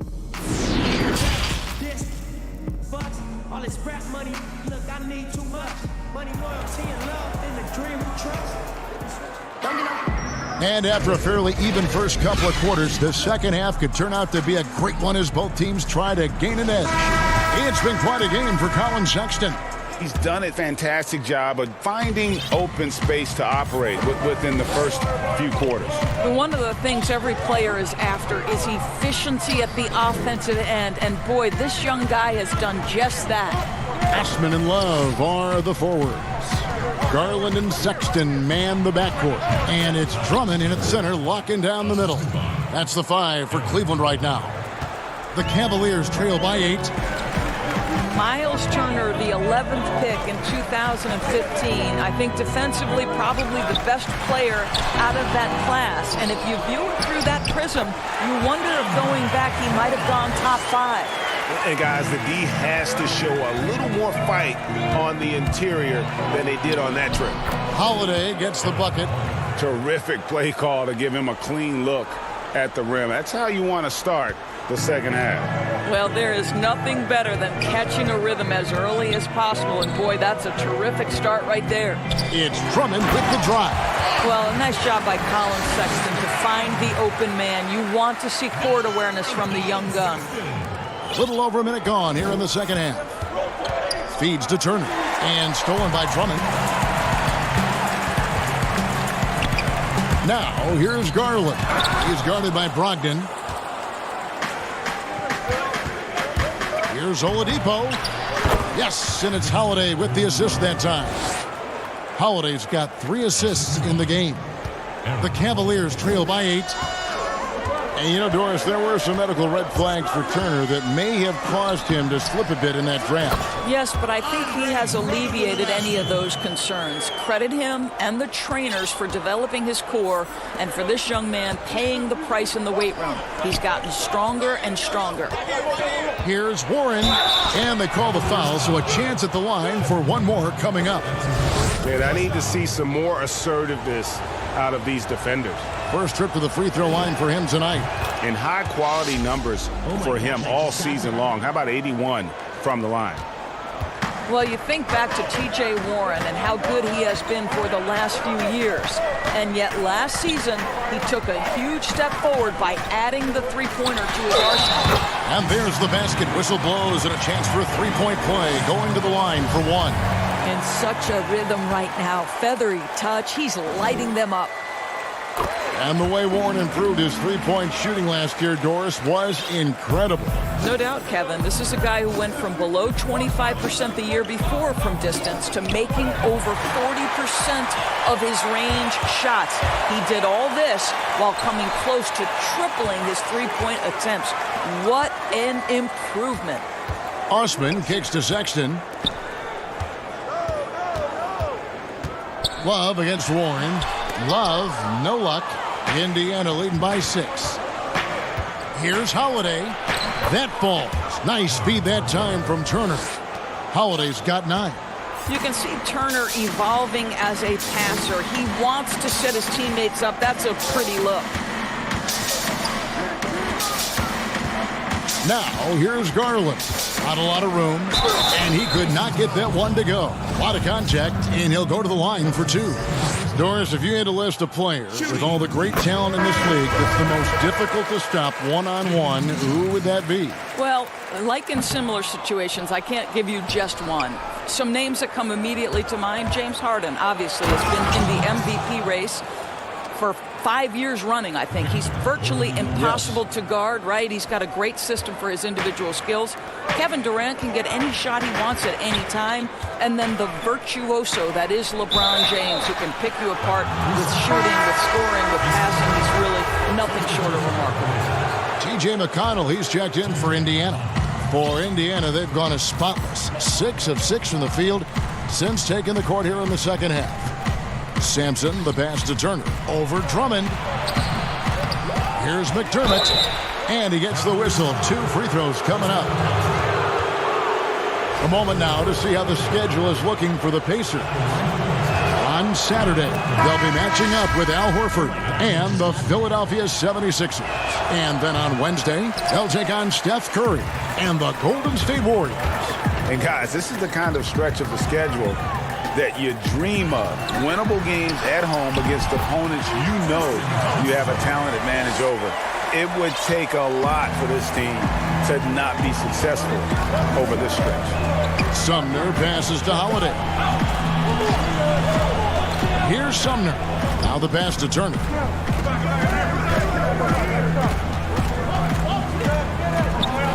Just 5 to shoot. Here's Holiday. And the Pacers can't get it to go. Boy, a miss like that will drive any scorer crazy, especially with the defender giving a cushion. And I'll tell you, you hate to pin this on one person, but his inefficiencies at the offensive end are holding this group back. And Turner stays with it. Turner's got the lead up to 10 now for the Pacers. And they're forcing the ball inside, and it's working like a charm. Here's Garland. Rebound by Sumner. For Indiana, they've gone 7 of 10 on their field goal attempts here in the third. Well, Doug McDermott, a high IQ basketball player, understands when his teammates are open how to find them. Just 2 seconds between shot clock and game clock. Windler, the pass to Garland.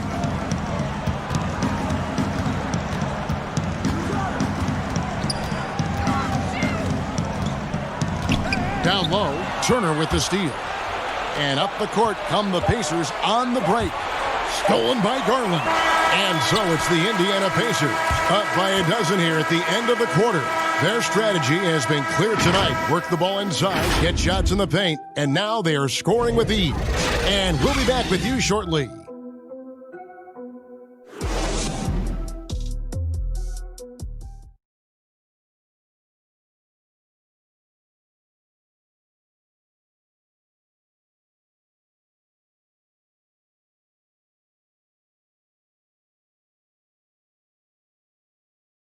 While we have the chance now, folks, let's go to our State Farm assist of the game.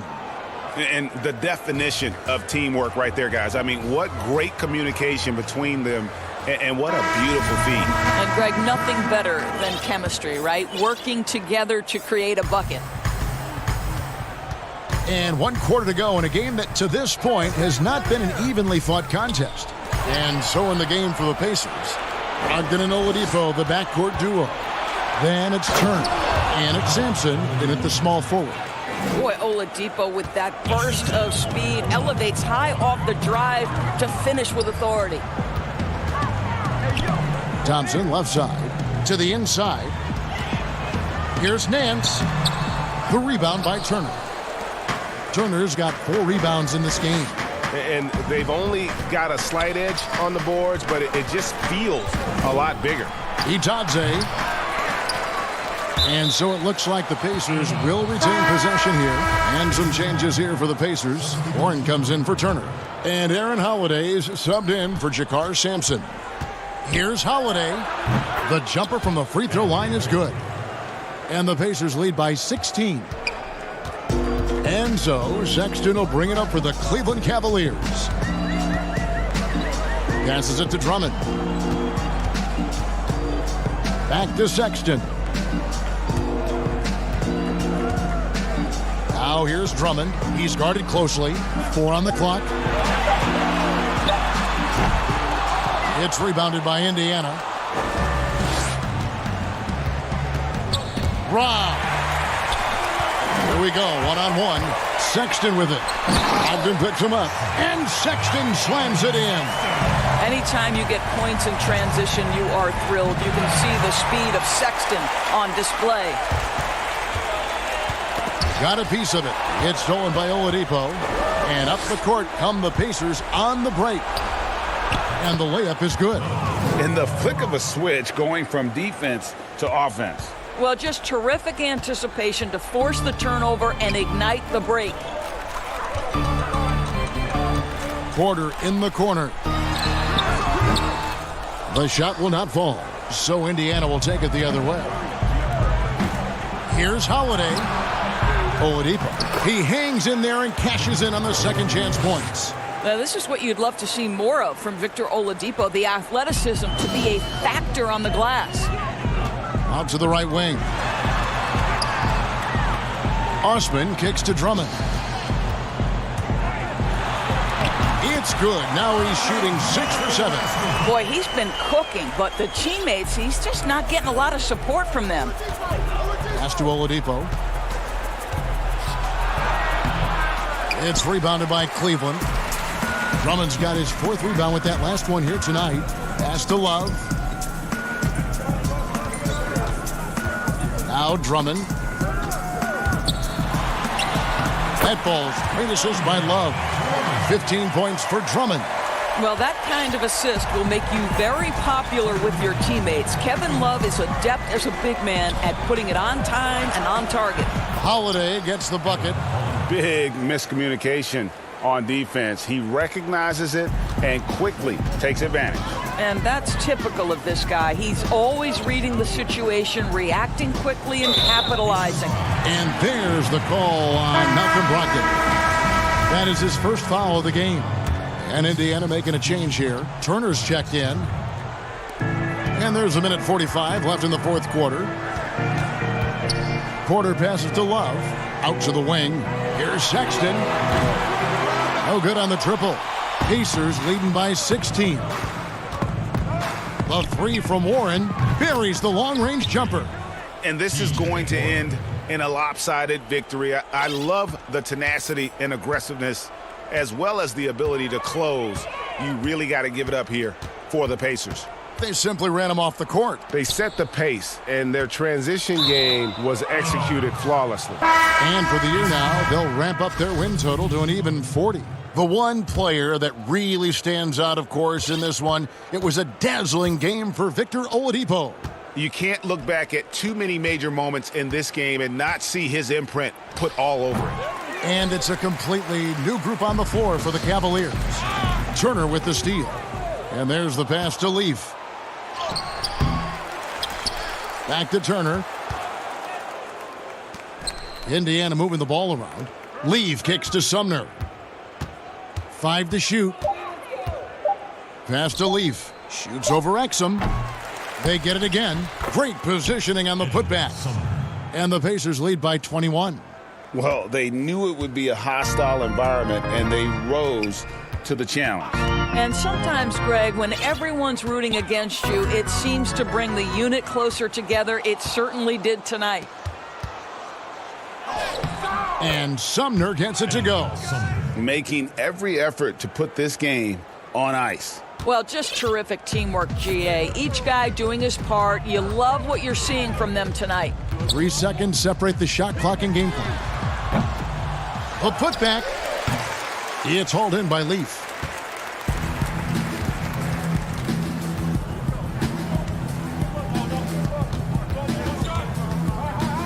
Pass to McConnell. Johnson outside. This one for 3. No good. So no problem for Indiana as they get the win. To come into an opponent's. Thank you, David. Great interview once again. And that'll do it.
unprecedented improvements. Shooting, puck pickups, upper and lower body fluidity, and goaltending.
Unprecedented improvements. Shooting, puck pickups, upper and lower body fluidity, and goaltending.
unprecedented improvements, shooting, puck pickups, upper and lower body fluidity, and goaltending.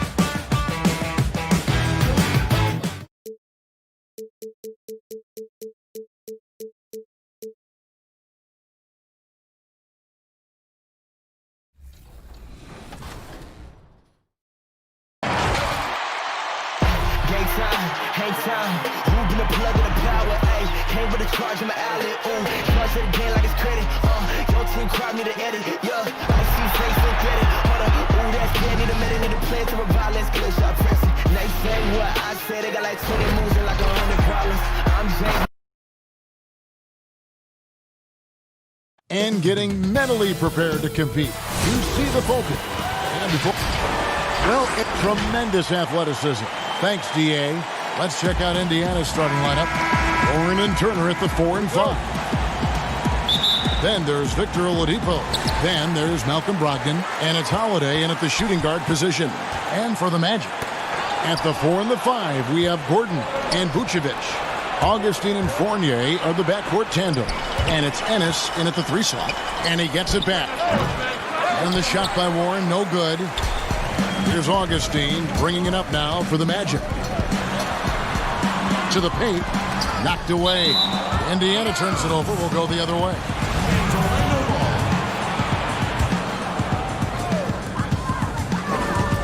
Fournier with the ball. Brogdon picks him up. Here's Gordon, feeds to Vucevic. Back to Gordon. And it's sent back by Turner. Here's Oladipo, and it's Oladipo with the jam. Oladipo skying through the air. I love seeing that. Has great speed and uses that as a launching pad towards the hoop. And though they've made the playoffs 4 straight years, Indiana can't seem to get past the first round. And it's not for a lack of effort, guys. The effort is there. The chemistry and continuity is there. They suffered a big, untimely injury, the one to Victor Oladipo, and it's been hard for them to attract top free agents as well.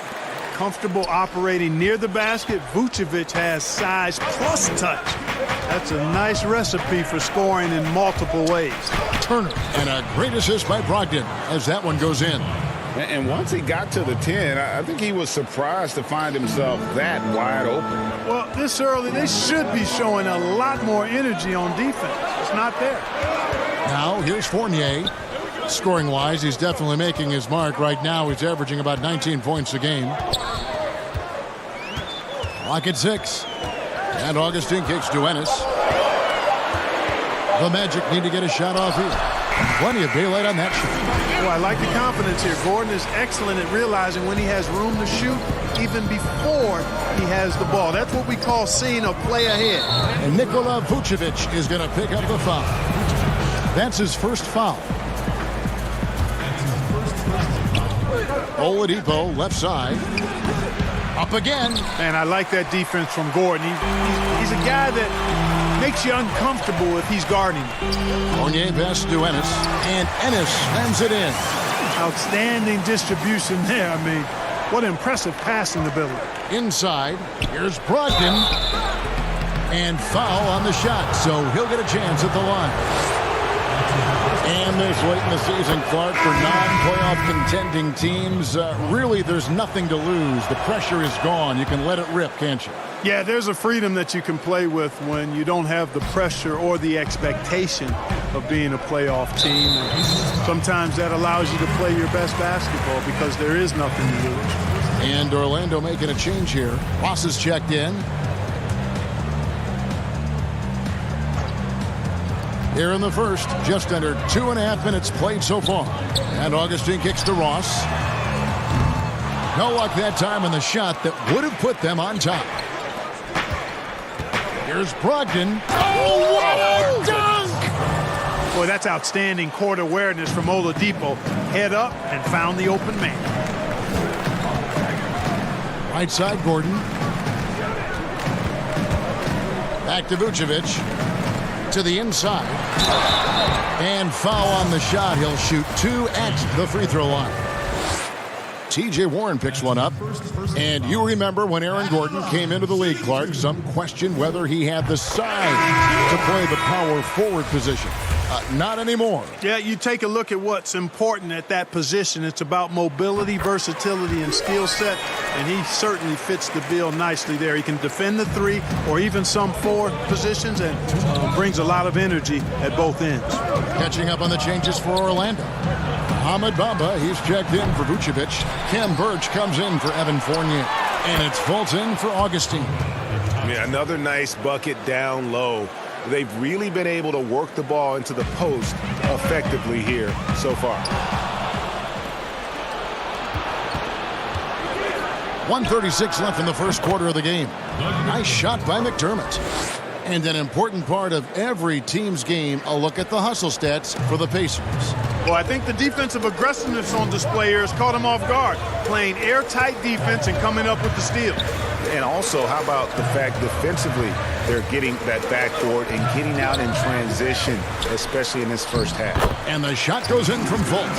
And, you know, Fultz is highly skilled as an offensive player. When he gets this kind of positioning inside, it's a wrap. Pacers leading by 5. Here's McDermott. And contact on the shot, so he'll be shooting free throws here. This is his first trip to the line tonight. He's been doing really nice work at the line. 83%. You know, even in games where he hasn't been at his best this season, I mean, he still managed to get it done at the charity stripe when he gets his opportunities. Michael Carter-Williams checked in for Aaron Gordon. He's still trying to find his footing, but Doug McDermott is a great shooter, no question about that, but he needs to keep adding more to his game. And now you see them starting to really work the ball inside. That'll go on McDermott. That's foul number 2 for him. That's his second foul of the first quarter, and they may want to sit him for a while to avoid number 3. Edmund Sumner's checked in for the Pacers. No good. Here's Indiana. They're on a 12-4 run right now. Here's Sampson. Off target there. That would have pushed the lead to double digits. 8-second difference between the shot clock and the game clock. And that one, good. Kevin, for a young player, I like the way Fultz sees the floor. He knows and feels when a guy is open. Here's Sumner. Itadze. Nice persistence to chip it back up and in. And boy, have they come out strong, really pounding the offensive board for second chance points. Ultra impressive, guys. Caught them off guard, and they've taken the momentum in this game now. Here's Sumner, and denied. He sends it right off the glass. Up in time, and the last second attempt doesn't fall. And so it's...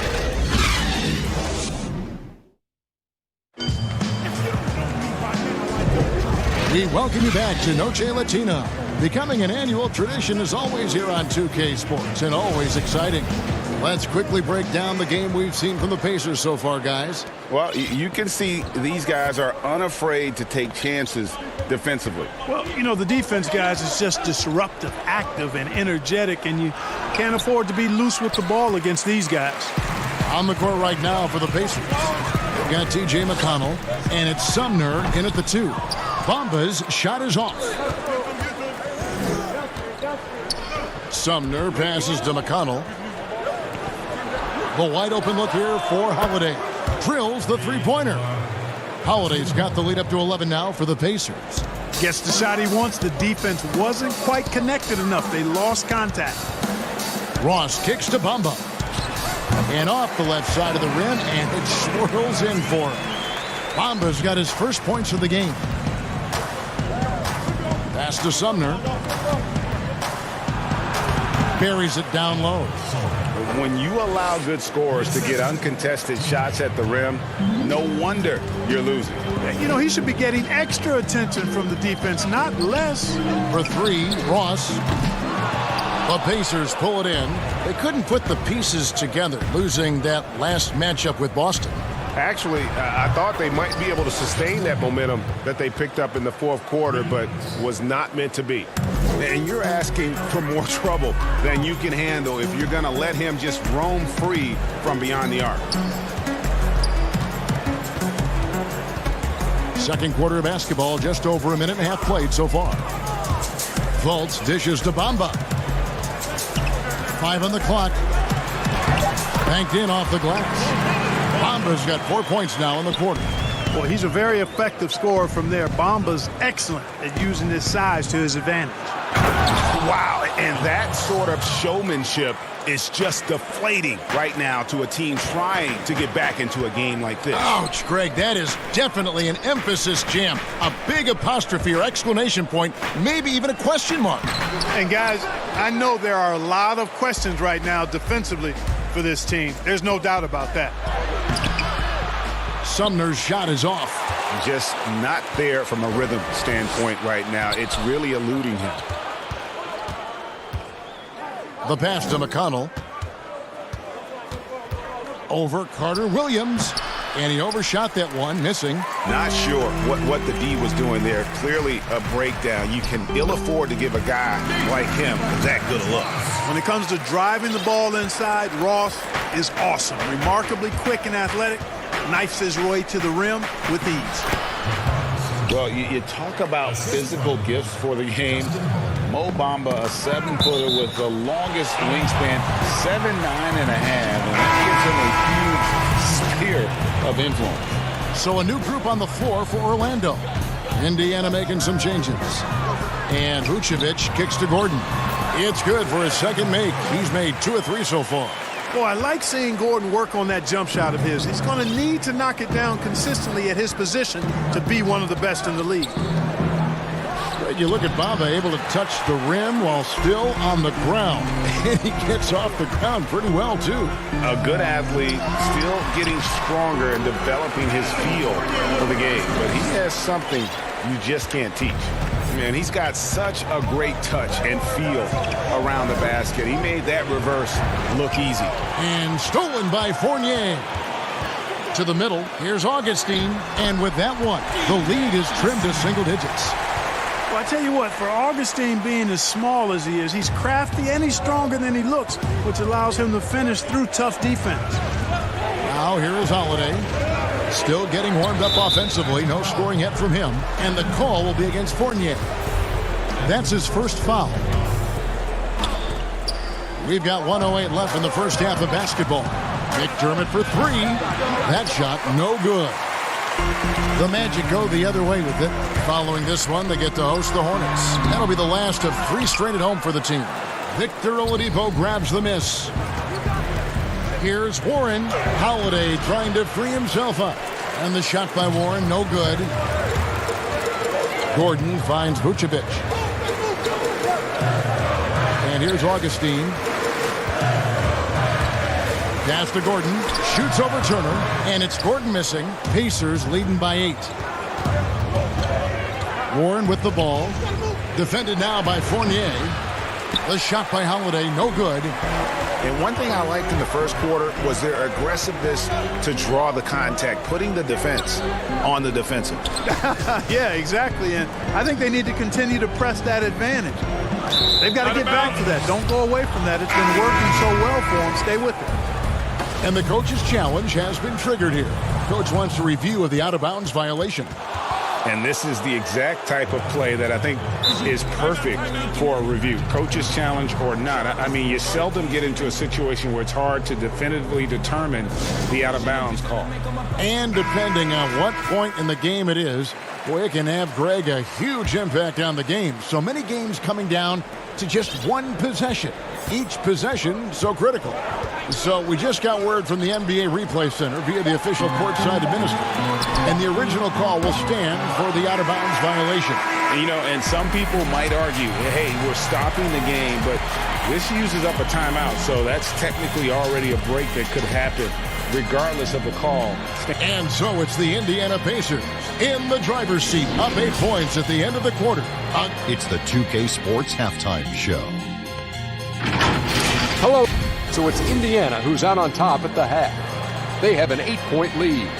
How about you, Shaq? What did you think about Indiana? I don't think anyone expected to see such numbers from the bench. You know, I'm impressed. It's what they needed. The jolt they needed, Ernie. Wow. That's all for now. Say goodbye.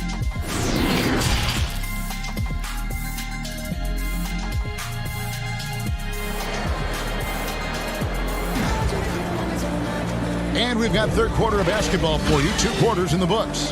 Doug McDermott really making a difference here. But really, the numbers aren't gaudy. They don't stick out, but his energy and impact does. Yep, and you know what? He does the dirty work for him. That grit and grind type of work. Always hustling all the time. Well, we've got a moment. Let's set the floor. Brought to you by Gatorade. All fueled up for the second half. On the court for Orlando, Augustine and Fournier are the backcourt tandem. At the 4 and the 5, we have Gordon and Vucevic. And it's Ennis in at the 3. Oh, these arms of Turner just go on forever. I mean, which is part of the reason he's able to rack up the block shots that he does. So I love the way he goes after it there. I mean, you've got to respect that. He's rewarded for his efforts of pursuing the ball. Doc, you were talking about the unicorn. Miles Turner in that category as a shot blocker who can space the floor. I don't think he's got a ceiling. What about you? I think his ceiling is really high, Kevin. He's still young, which always bodes well for somebody with his work ethic and skill set. I think he can be an all-star player. Franchise player, those are few and far between. I'm not sure if he can get to that level, but all-star certainly within his reach. Ennis passes to Vucevic. The feed now to Gordon. And he makes the bucket, gets the whistle, and now a three-point play chance here for him. Just no resistance inside at all. They are feasting. This is a straight buffet. It is. It's a big one. And load the plate. Yeah, exactly. It sure is. Plenty of second opportunities. 8 of their last 10 points from the paint, but the defense still continues to back away and not show any aggression. Back to Brogdon, the 10-footer. The putback, he hangs in there and cashes in on the second chance points. Solid rebound there, and with the score like it is, that's an area where they can't afford to get lazy.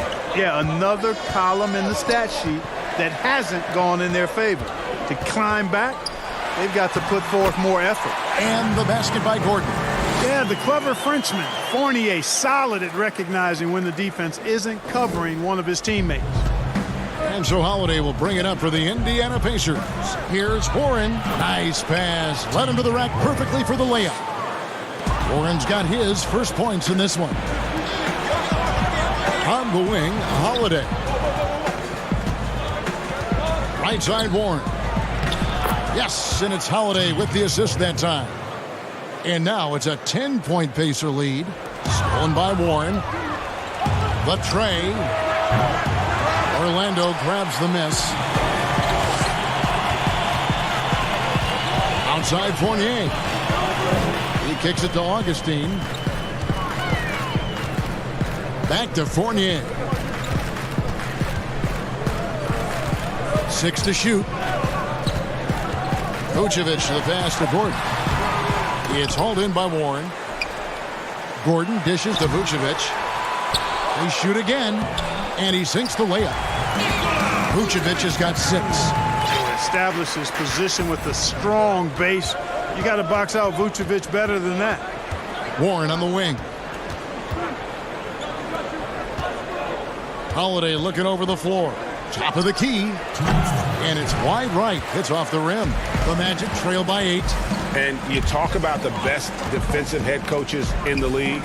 Steve Clifford has to be on that short list. I would agree with you, partner. I mean, his teams play hard, they play smart, they play with discipline, and that usually is a reflection of the coach, and a good one. And right now, Gordon is on a whole nother level. I mean, he's not forcing anything. He's really letting the game come to him, and his shots are being taken right in rhythm. For 3, Brogdon. And once again off the mark by Indiana. The shooting numbers just aren't there yet in the quarter. Stolen by Warren. On the wing, Turner. He's guarded by Fournier. And now here's Ennis, the fast break opportunity. And Ennis ends it in. You know, that kind of unselfishness, guys, from Augustine is really infectious, especially when it's coming from your point guard. Brogdon kicks to Holiday. The putback. It's good on the putback. And the Pacers lead by 6. There you go. Relentless pursuit of the ball. I love it. He never stopped working. Fournier against Holiday. Over to the wing. Vucevic to the pass to Gordon. Count it! And he'll have a chance for a three-point play. T.J. Warren picks one up. They're getting on a roll inside. Their last 3 field goals have come from the paint. So Orlando going with an almost entirely new group here.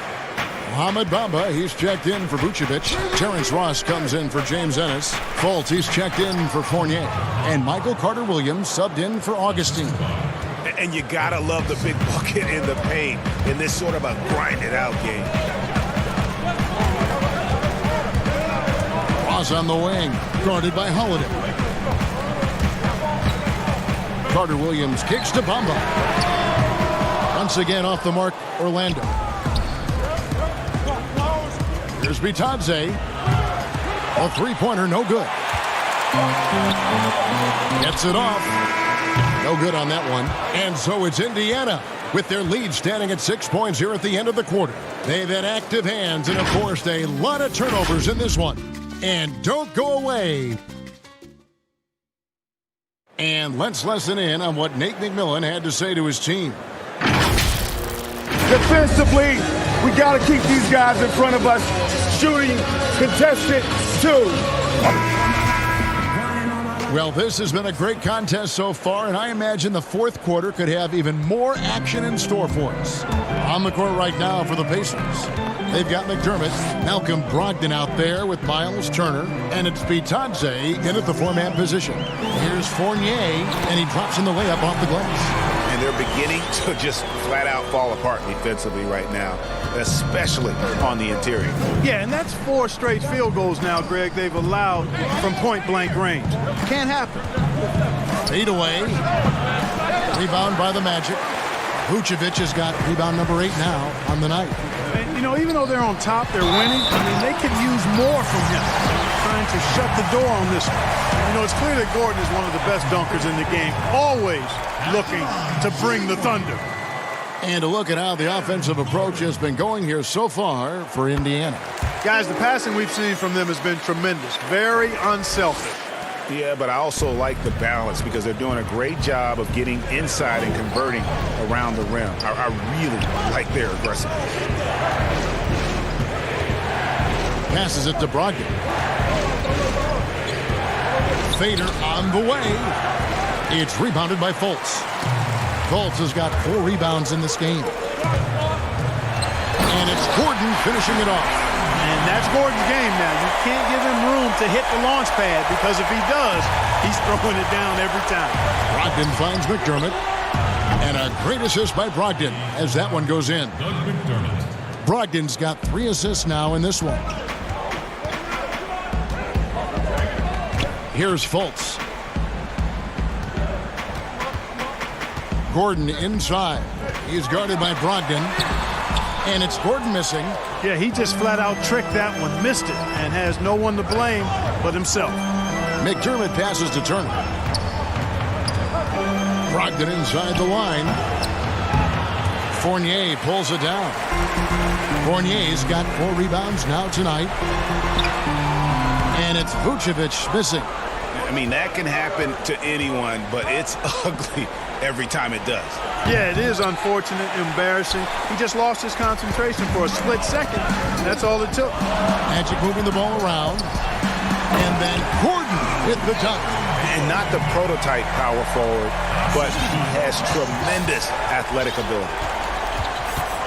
That's tipped. Has to be Bitadze. Outside to Brogdon. McDermott for 3. An absolute bomb from 3-point range. And the Pacers lead by 3. In perimeter scoring, I have to imagine it was a topic of discussion at halftime. Certainly. I mean, they saw a weakness in the perimeter defense and took advantage of it. No question he got bumped on that shot. Yeah, the officials didn't need to talk that one over. It was obvious. And here we go with the coach's challenge. Not surprised in a competitive game like this. And he's disputing the personal foul call. And I think when it comes to some of the more difficult calls to make, personal fouls can be tough. The action is so fast that it's really tough to catch everything in real time. The wonders of technology, Greg. We've seen replay reviews so effectively, and involving the coaches by being able now to challenge like this is something a lot of people have been hoping for. And so the word is in. They have decided that the call stands as it was made on the floor. And, you know, even if a coach still feels this wasn't the right call, you got to acknowledge the effort being put in to reviewing it. The double checking, and the game continues on. Every time out, a chance to review the lineups, matchups, or call a play. Yeah, and I agree. I think there's going to be a new wrinkle in their game plan when they come out of this timeout. And now we've got a moment for our Jordan player of the game, Malcolm Brogdon. And he's played this entire game on his front foot, Kevin. I mean, driving the lane, going to the rim with purpose, and getting those points the hard way. And on our sideline, our reporter, David Aldridge. Hey, guys, I was able to hear Nate McMillan talk to his team during the break. He knows this has been a hard-fought game, and he wanted his guys to just sit down and catch their breath. He said, look, we're right in the game, guys. Let's make a little push here. Let's come out with some bite. Kevin? Yeah, being down 2 points instead of 1 thanks to the free throw miss makes getting a stop here absolutely critical. Taken away by Holiday. And the shot goes in. Now it's a 6-point Indiana lead. And guys, all about hard work from this point on. They've worked hard to create that high-quality shot and then able to knock it down. And there's the call on Malcolm Brogdon. That's his first foul. Here's Gordon. The rebound by Holiday. Pacers leading by 6. Coach is liking what he's seeing from his offense. And guys, they put the defense on the defensive. Brogdon against Augustine. Vucevic.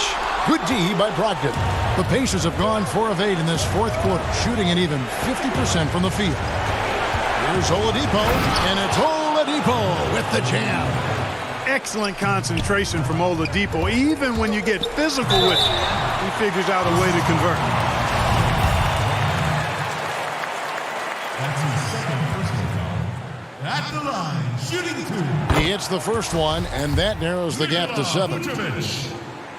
And both free throws good for Vucevic.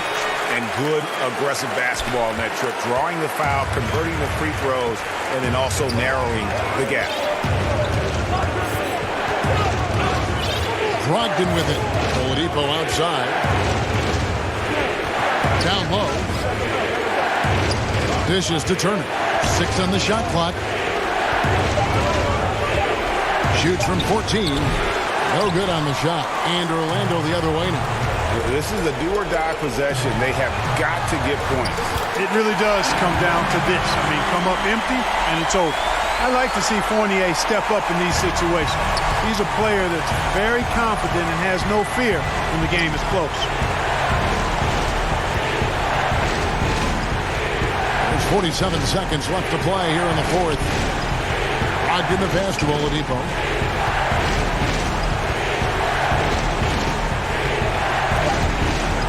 It's stolen by Ennis. No time to waste on this possession. Got to go right up with it and then foul immediately.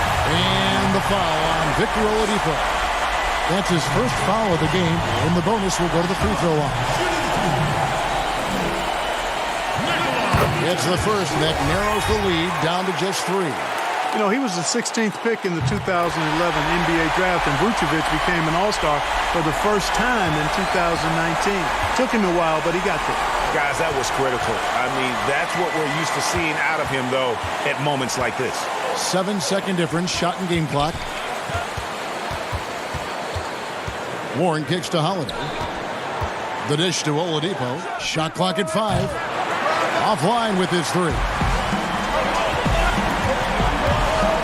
Here's Ennis to tie it up. It's off. And here's Brogdon from the arc. Can't get it to fall. So a close game sees Indiana take this one.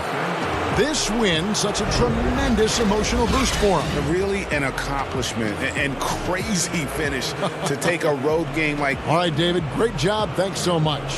Thank you for joining us.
unprecedented improvements. Shooting, puck pickups, upper and lower body fluidity, and goaltending.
Unprecedented improvements. Shooting, puck pickups, upper and lower body fluidity, and goaltending.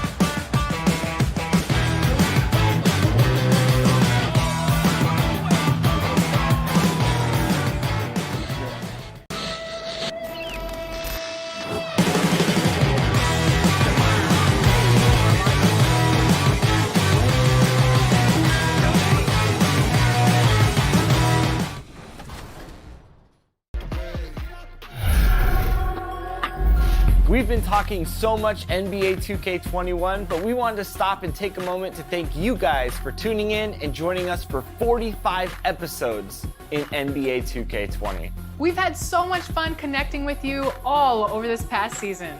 So as we put NBA 2K20 to a close, we take a look. It's never easy to win on the road in the NBA, and by the look and and a quick look here at some of the numbers for Sexton. And guys, how about the surge of offense he's experiencing right now? These last 5 games, he's been a machine at the offensive end. A different scorer than he had been earlier in the season. We'll find out if he can keep it going here tonight. Now the starting group for Orlando. At the 4 and the 5, we have Gordon and Vucevic. Augustine and Fournier are the backcourt tandem, and it's Ennis in at the 3 spot. And for the Cavaliers, Garland and Sexton man the backcourt. Ashman and Love are the forwards, and it's Drummond in at the 5 spot. Brent, talk about the length of the season. Commissioner Silver is also considering proposals to shrink the season. What do you think? I think it'd be interesting, and I'm not sure financially how the league goes back from an 82-game season and ticket sales and revenue and television and how they kind of unwind what it is they've agreed to. But 70 games to me in terms of the competition, Kevin, in terms of the elevated play of the star players on a nightly basis, the fact that you probably get stars to appear in every game and not be sat out for load management and things like that, I think overall it could be pretty healthy. Garland with the bucket. Here's Augustine bringing it up now for the Magic. Outplayed in the previous game on their schedule, losing to Chicago. And he gets it to go. And he's got such a great touch and feel around the basket. He made that reverse look easy. And now just over a minute played here in the first. Drummond with it. And it's Gordon picking him up. Well, that's the only way to take him out of his comfort zone from that range. Get right up in the jersey, force him off the spot. Unloads from 9, and that one hits back iron.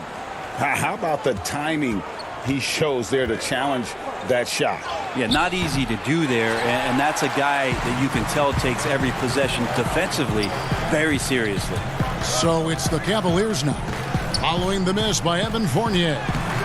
And it's Osman missing. And here's Augustine.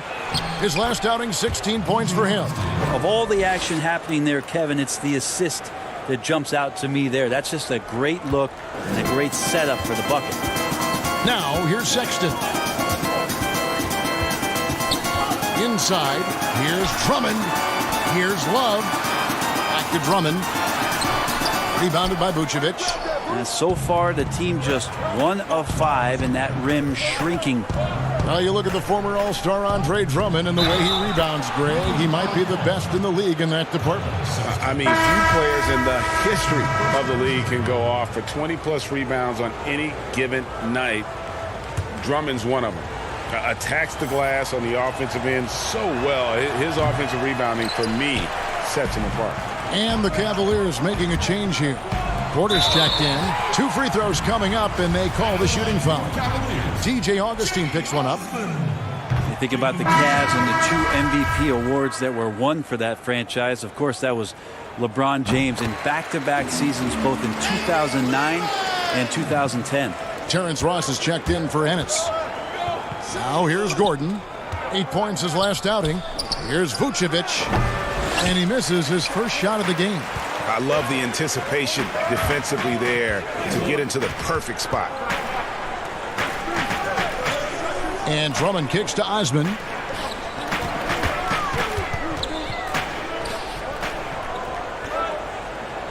Just 5 on the clock.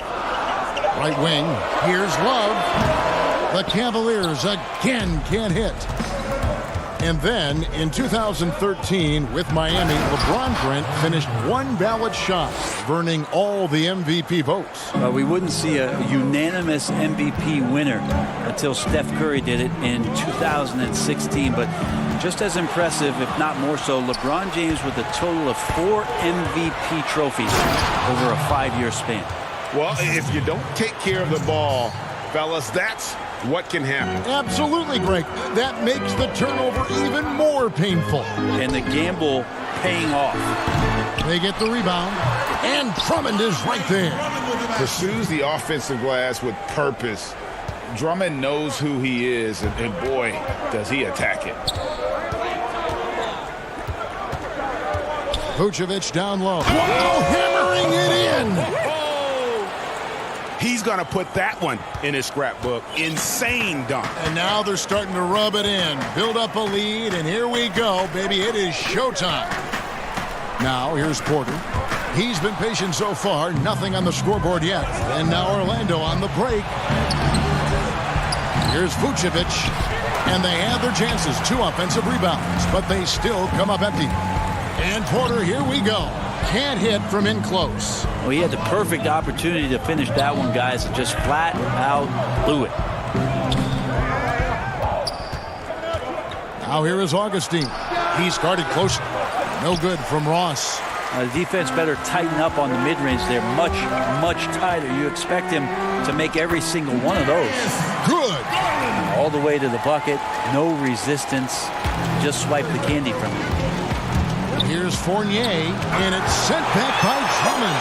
A high motor keeps Drummond engaged defensively. He doesn't want to let any shots go in. There's Garland, and that one released in time, but no good. And so it's Aaron Gordon making things happen for the Orlando Magic. He notched 8 points in the quarter and has that terrific...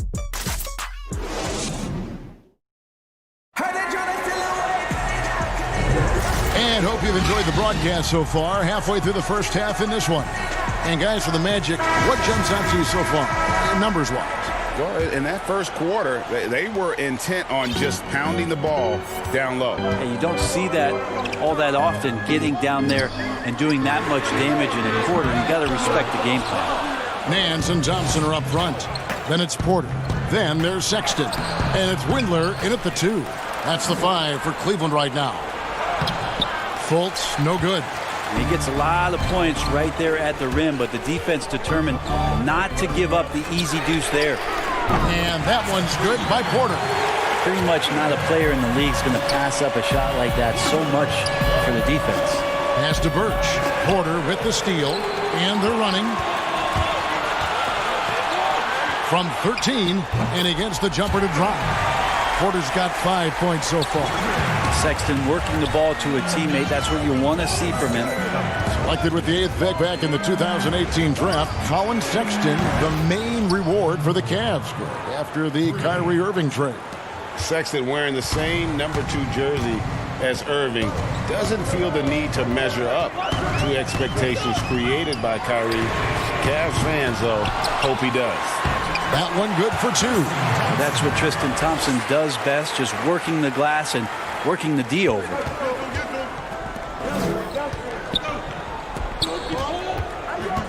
Passes to Birch. Kicks it to Bamba. Back to Birch. It's stolen by Nance. It's Porter outside. Birch grabs the board. And so it's Carter Williams. He'll bring up the ball for Orlando. Following this one, they get to host the Hornets. That game is the first and last of their homestand. Bamba. It doesn't go for him. And it's the Cavaliers taking it the other way. And that'll be 2 free throws coming up. Officials on the call with the foul. Replay angles are interesting, Brent. Instant feedback on social media. Talk about the increased pressure now on referees to get every call right. Well, so many times, Kevin, on nights where you're working games, you sit there for a minute and a minute and a half. In super slow motion looking at the play. And still sometimes hard to get it right. Very hard. What I think the league should think about doing with the competition committee is every team in the league should have 3 and 4 cameras that are mounted so that every time there's a replay at any given arena, they have access to the same angle. For every game. Every game. Where are most of the times these calls being missed? Where are these calls getting wronged? And how is it that we can implement some technology to help us not only get it right more often, which is the most important thing, but also fair and balanced vision for the referees to have an opportunity to do so. What an excellent idea. Offensive rebound. Sexton the pass to Thompson. Here's Windler. Beyond the arc. The putback controls the rebound and puts it back up and in. This is what makes Tristan so vital to his team. Great activity on the glass. And then the quick jam. 1:57 left in the second quarter. Birch the pass to Bamba. It's 2-on-1. Here's Windler. From outside, off the mark. Orlando trailing here. Pass to Fultz. Here's Birch. 2 free throws coming up, and they call the shooting foul. That one on Nance. I mean, even from over here, you could see that one pretty clearly. The Magic have gone 0 for 1 at the line. This is their second trip to the line tonight. And their success rate on the season, right around 77%. A different look now for Cleveland. Love's checked in for Nance. Osman comes in for Porter. And it's Garland in for Colin Sexton. The Magic also changing it up. Vucevic, he's checked in for Bamba. Terrence Ross comes in for Fultz. And DJ Augustine subbed in for Carter Williams. And the call on the shot that sends him to the line. And here's what Cleveland's schedule is looking like. On Friday, they'll tip off a road trip in Charlotte where they'll take on the Hornets. And then on Saturday, they'll continue the road trip heading out to Atlanta to take on the Hawks. And for that matchup with the Magic, they'll need to be at their best for this contest. Anything short of excellence, and they'll be in for a rough ride. And they're really getting more points at the free throw line here in the second quarter. Now, here's Garland. Guarded by Augustine. Garland with the bucket. 1:07 left here in the second. The pass to Ross. Pass to Birch. Stolen by Thompson. Windler, the pass to Osman. Love outside. A three ball. But they recover it. Vucevic with the rebound. Vucevic has got his 5th rebound right now in the game. To the paint, stolen by Thompson. Here's Windler. He's been quiet so far. Still no points in the game. Here's Augustine. The drive by Vucevic. Now here's Ross. D right on him. 2 points. That one goes. Birch has got the game tied up here for the Magic. Yeah, you got to get up tighter than that. Some players you can give that much room to, but not him. Garland, the pass to Thompson. Comes up empty down low. How about the timing he shows there to challenge that shot? Yeah, not easy to do there, and that's a guy. And the first half comes to a close in a tie game. It's the NBA on 2K Sports from Rocket. And now, the 2K Sports Halftime Show. Hey, welcome back to 2K Sports. Ernie Johnson alongside Shaquille O'Neal and the Jet, Kenny Smith. Let's get to it. The first quarter for the Cavaliers was fairly even. They did give up a couple baskets more than they wanted to, and that'll do it for our halftime report. Stay tuned.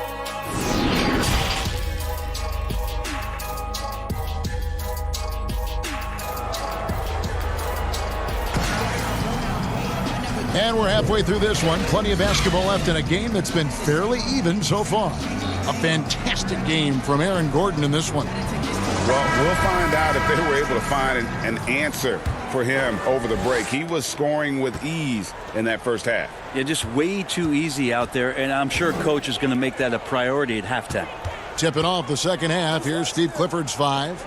Augustine and Fournier are the backcourt tandem. At the 4 and the 5, we have Gordon and Vucevic. And it's Ennis in at the small forward spot. With the putback. It's good on the putback. Osman's got the lead up to 2 now for the Cavs. Great at using his body and finding his feet in positions on the boards where he can get up, get to it, get an extra possession. And then Gordon with the dunk. Just a terrific all-around scoring effort from him. I mean, it's because of that they're even in this game. On the wing, Thompson is definitely a factor in their offense, averaging 12 points a game. Player development, not just a coach's job, Brent, something you're active in right now. And, there are some players who are playing for who are terrific mentors and teachers on teams. There's no doubt about it that there are guys. I think about first what Vince Carter has provided to the teams he's been around in the past couple seasons. Zach Randolph, to some degree, was doing that as he moved from Memphis to Sacramento. But there are guys who are still players and that are on the floor contributing and doing big things like Chris Paul and Mike Conley that are such huge attributes to an organization when they start to introduce the changeover in their roster or the next phase of their team. You got to give a lot of kudos and appreciate the fact that players who've been that great for that long accept and willingly accept having the role of teaching young guys and paying it forward. The role players that have been like Calderon and Haslam, who have not been stars, but have been important. And folks, the coach's challenge has been initiated for a personal foul. Close game like this, and he thought it wasn't a good call. Wow, he got whacked on that one. Shouldn't be much debate there. And this is the time now where the officials can review in closer detail what constituted the original personal foul. Getting a different angle can sometimes make it a lot easier to determine. Greg, indeed, and the one thing with replay review is that when you see the slow motion replays, you really get a new appreciation for just the immense speed at which these players are moving and how fast the action really is and how hard it can be sometimes, Greg, to make the right call. And so the word is in. They've decided that the call stands as it was made on the floor. And, even if a coach still feels this wasn't the right call, you got to acknowledge the effort being put in to reviewing it. The double checking, and the game continues on. Fournier gets a wide open look, and the three ball is good. Fournier's got 6 here in this quarter. And not wasting any time here, kicking their offense right back into gear. That's 3 of 4 from the field. And it's out of bounds. Last touch by Gordon.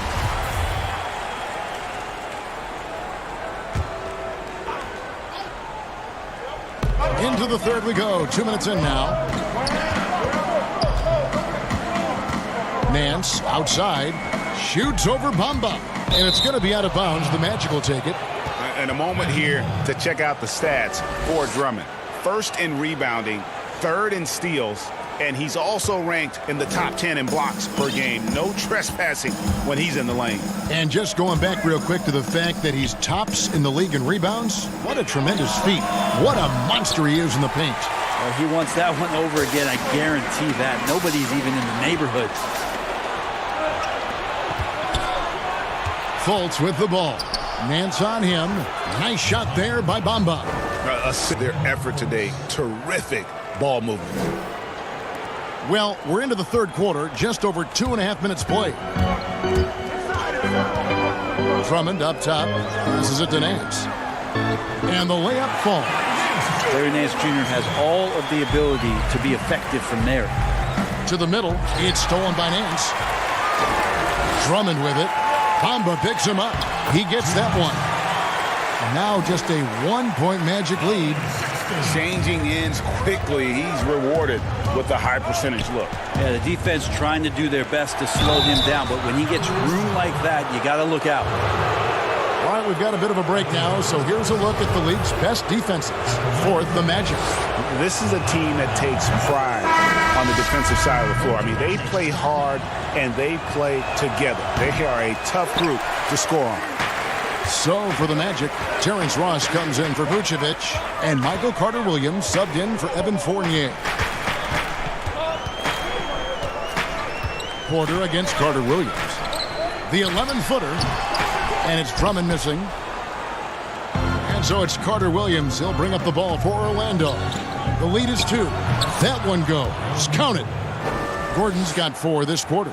Guys, his consistency in terms of shooting has really helped them seize control. 1:12 left in the third quarter. Up again. It's hauled in by the Magic. Bamba's got 6 rebounds in the game. He is just really almost playing for the other team. The shooting has just been poor. To the inside. Ross dishes to Bamba. Here's Gordon, and there are the Magic with another bucket. And what a half for this offense. If they can stay this hot, a great chance to extend this lead. Here's Sexton, and blocked. That one goes careening off the glass. This is a rough stretch right here for him offensively. Seems to be rushing shots. And the advantage they have starting to increase. Things are coming together for them at a really opportune time. Coaches always talk about the first 5 minutes of the third quarter. They have definitely increased their energy level here. Pass to Drummond. To halt the run. Lays it up and banks it in. Drummond's got his second bucket. A tall and powerful big. Drummond has a natural ability to finish inside. Sweet move, and the basket by Gordon. You can tell right now the teammates are scanning the floor to find him and feed him. Why not? He's on it right now. And the jam by Larry Nance. Oh, yeah. When Larry Nance Jr. sees a chance to throw it down, he'll throw down. Volts kicks to Gordon. Misses off the left iron. And so it's the Orlando Magic with their lead standing at 6 points here at the end of the quarter. And a quick look now at the State Farm assist of the game. Yeah, and I like the fact we get to see this pass one more time. A magnificent feed, and you love to see your off guard taking over the playmaking duties with this much skill. Sometimes that's what can separate some of the best players, not just creating for yourself, but creating for others as well. And with these teams locked in a very close contest, this fourth quarter promises to be a good one. Ashman and Love are the forwards. Then it's Thompson. Then there's Sexton. And it's Windler in at the 2 guard. That's the 5 for Cleveland right now. Here's Thompson. Vucevic with the block. The pass to Ennis. Orlando moving the ball around. Gordon, the pass to Vucevic. No good on the shot, a bit long that time. The Cavaliers trail by 8. Over in the corner, Osman. Love trying to break loose. And Love with his second chance points. Yeah, when you give up these second chance opportunities, I don't know what you expect. Kevin Love is going to find a way to get in there and make something good happen. The drive by Vucevic. Ennis passes to Gordon. Ennis, the second chance points on the tip in. Ennis has got the lead up to 8 now for the Magic. Pretty much all of their buckets coming from inside the paint now. Pass to Windler. From deep three-point range, and Vucevic pulls it down. Vucevic has got rebound number 8 now on the night. Out of bounds as Orlando keeps possession. Garland, he's checked in for Cleveland. And a change for the Magic. Fournier is checked in. About a minute and a half through the fourth quarter now. And the shot goes in. Gordon's got 4 points in the quarter. I just don't think they want him taking that kind of shot again. His teammates are just laughing, shaking their heads there on the bench. Thompson outside. The open look here for Sexton. That's in, coming off the assist from Thompson. He can be just lethal from the perimeter. Even though he didn't get good looks in the first quarter, will that make right there? That could change things. To the paint, Augustine. He kicks it to Vucevic. Over Thompson. And it's Vucevic missing. That might not be the shot they want him taking, even with the D backing off. Now, that's the kind of passing right there that makes a difference. Not just in that possession, but maybe on your play for the entire game. Augustine finds Fournier. Outside Gordon.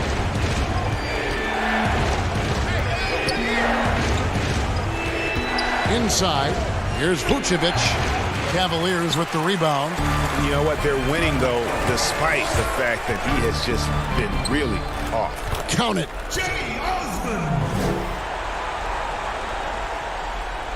Magic leading by 3. Fournier goes in with the tip, and it's put back in by Vucevic. Oh, and a nice job of turning that miss into 2 points on the tip in. Hustle points, I believe they call them. Hustle points right there. Here's Sexton. And a miss there on the triple. Orlando's gone 3 of 4 from long range in the game. Fournier pass to Gordon. And then Gordon with the dunk. Leaping ability is off the charts. Not the biggest power forward, but outstanding at rising up off the ground. Here's Osman. Scored the bucket. He's made 5 so far, shooting a very clean 5 of 7. And say what you will about the value of the three-pointer, but those close-in looks are always plan A. Every trip down, get to the paint, get deep, score. And it's Vucevic missing. The Cavaliers trail by 5. Down low, Sexton got a hand on it, and he recovers it. And the rebound paying off as they pick up 2 on the second chance bucket right there. And it's Ennis with the ball for Orlando. They've led by as much as 10. Vucevic against Thompson. 1:11 left in the fourth. Vucevic dishes to Jordan. Shooting foul as the whistle blows. He'll shoot 2 free throws. And the Cavaliers call time here. They're down by 3. 1:07 left in the fourth quarter of this one.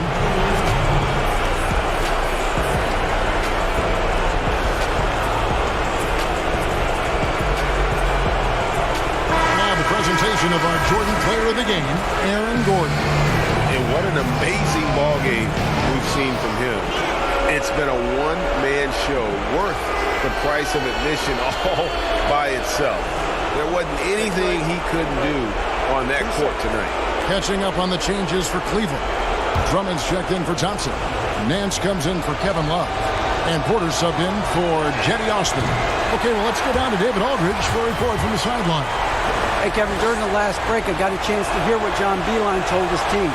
He really got after him in the huddle. He said, look, you can rest after the game. You got to put it all out there if you want to win this one. Back to you guys. Porter kicks to Sexton. 56 seconds left to play in the final quarter. It's stolen by Vucevic. Porter against Fournier. Gordon, the pass to Vucevic. Good ball movement here by the Magic. It's Drummond with the rebound. No room for them to make a mistake here. You got to almost play perfect from here on out. Right block shot. It falls! And he has brought them to within 2 points. The nerves on this guy. Not backing down from this moment here. When the game is close, he kicks it up a notch. Back to Fournier. Passes it to Vucevic. 6 to shoot. Left side, Gordon. Can't cash in on the 10-foot jumper. And so the big win by Orlando in a tight game. This win, such a tremendous emotional boost for him. Really an accomplishment and crazy finish to take a road game like this and simply deflate an entire building. Well, folks, that's going to...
puck pickups, upper and lower body fluidity, and goaltending.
Unprecedented improvements, shooting, puck pickups, upper and lower body fluidity, and goaltending.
Welcome to this very special episode of NBA 2K TV. I'm Alexis Morgan. And I'm Chris Manning. Special episode because we have reached number 200. Here's Tatum and Give me a food. You play 2K all the time. You act. Yeah. Oh yeah. And now you have an album. Anything you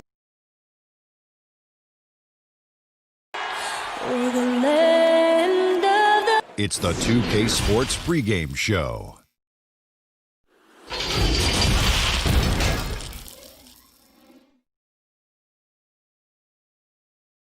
Hi, everyone. We're coming to you live on 2K. DA, take it away.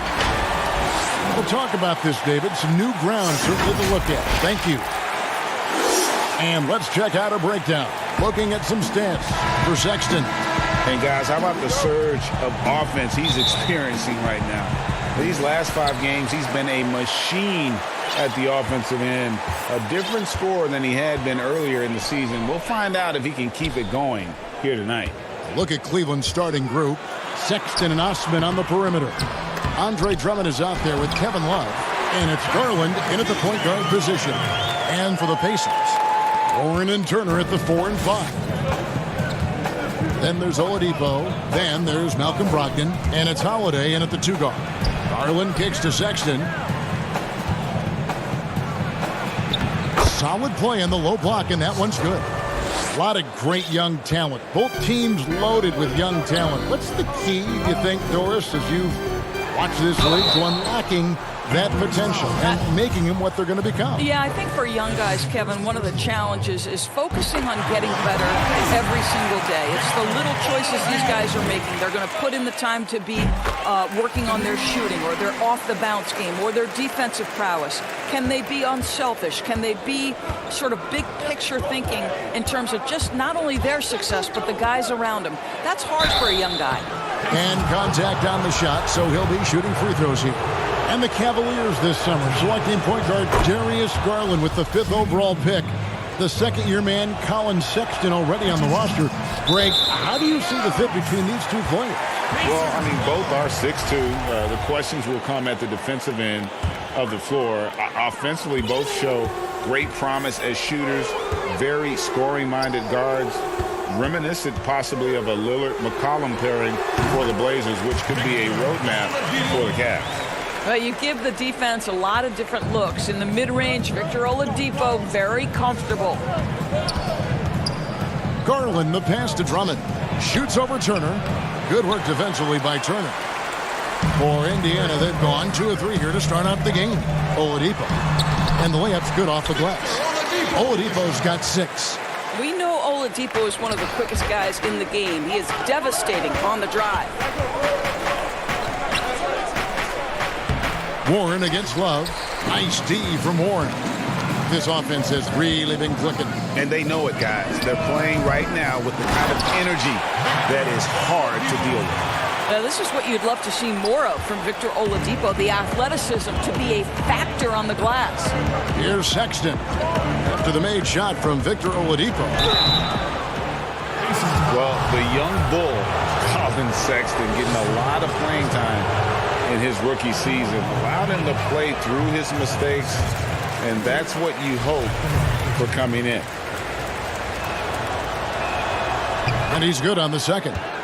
Well, Colin Sexton, I think, is a crafty point guard with tremendous upside. He obviously can facilitate and be a distributor. The key is, can he knock down shots consistently? Brogdon kicks to Turner. And the Pacers tack on 2 more. And even as the Cavaliers lagged at the very bottom of the standings, Greg, Sexton Public described the season as fun. Would that bother you as a veteran? Losing seasons, they suck. I mean, no other way to put it. I think he cares about winning, but keeping that positivity is probably the best approach.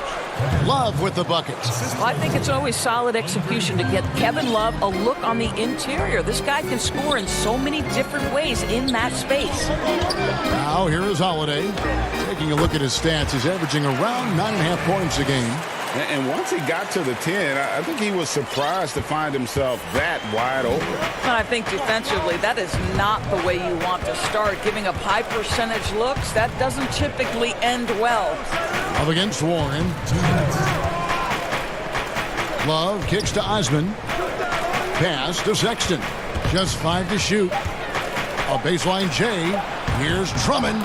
The basket good off the assist from Sexton. Well, that's an example of using both vision and playmaking ability to find the open teammate. Sexton is a quality floor general. And it's sent back by Turner.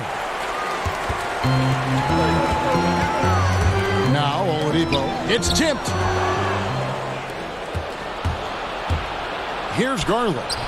Now on the scoring column with that bucket. 1 for 2 this game. Unselfishness can be infectious. Terrific teamwork. Oladipo for 3. Sinks the three-pointer. Oladipo's got 11. And the story here, Kevin, early on is how well they shot the basketball. So how about the Cavaliers head coach John Beilein making his NBA debut after 27 seasons as a college basketball coach? Think back to his time at Michigan, the first back-to-back 30-win seasons in school history. This is an excellent hire for Cleveland. Now, here's Oladipo. After the miss from Andre Drummond. Warren, good. Now, Victor Oladipo's passing skills probably unappreciated. This guy is very unselfish and capable. Now, here's Sexton, guarded by Holiday. Sexton kicks to Drummond, shoots over Turner, and the shot no good, a bit short.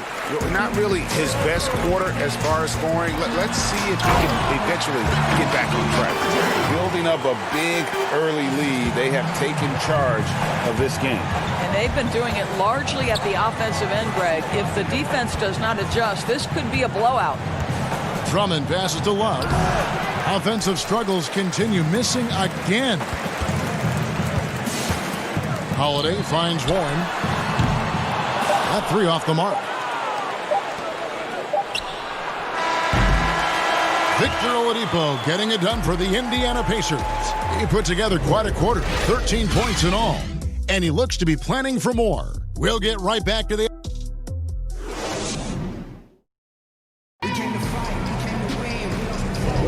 And if you're just tuning in, we've got a wide margin on the scoreboard, but plenty of time left for a comeback. And quite a position here for the Pacers to be in. What do you guys think?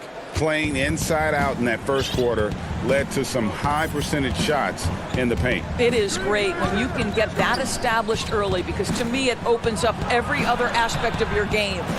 On the floor for Cleveland, getting going here in the second. Nance and Thompson are up front. Then there's Sexton. Then it's Porter.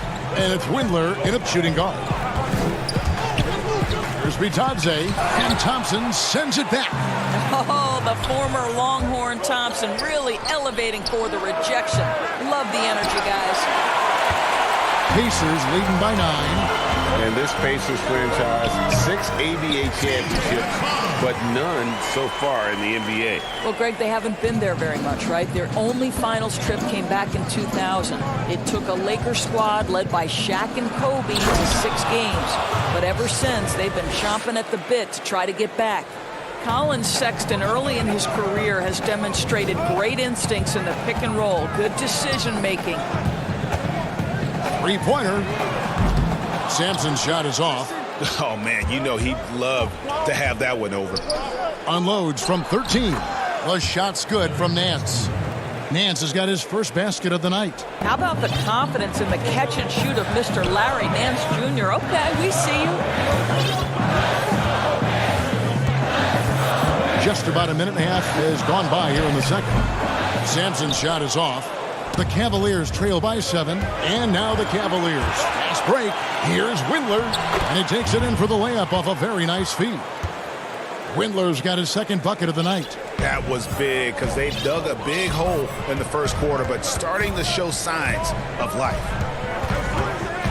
Pass to Sampson. Back to Holiday. And here's McConnell. Looking at his numbers, he's averaging about 6.5 points a game. To the middle, here's Porter. Again, the Cavaliers score. Running it down their throats. 3 straight baskets there in transition. Here's Bitadze. He's covered by Thompson. Sampson, the pass to Bitadze. He kicks to Sampson. Outside Holiday. Takes a 3. Sampson's shot, good. Sampson's got his first bucket of the game, and he's on the board for 3. Well, the defense daring him to shoot, and he makes them pay for their disrespect. Here's Sexton. That shot misses. Good D by Holiday. What I love about Colin Sexton, guys, is he's super aggressive. He knows speed and athleticism are his advantage, and he makes great use of both of those things. 2 minutes. And so Sexton will bring it up for Cleveland. trailing here by 8. It's off to Charlotte for them after this game as they take on the Hornets. 7-game road trip continues for them. That'll be game number 3. And there's the whistle. 3-second violation. As we get a break in the action now, let's take a look at the East and how the teams are stacking up. And take a look at the Pacers. They've done well enough to be in 5th place in the conference so far. And checking out Cleveland, quite a few spots down the ladder right now. Well, I think for Cleveland, they talked all offseason about how this year was going to be different. Nobody bought into it then, and nobody's buying into it now. All talk, no walk. Simple as that. They just don't match up with the better teams in the NBA. And the 8th pick back in 2018, Sexton with all the physical tools, Doris, you look for at the point guard position. Yes, Kevin, but like most young players, there is still a lot to learn for Collins. Some of his vets were not shy about saying that early on. This young man has got time. He's got to put his head down and go to work. It's stolen by Nance. Windler, the pass to Sexton. The lead pass was put in just the right spot. Now just a 5-point Pacer lead. 59 seconds left in the first half. There's the pass to Sampson.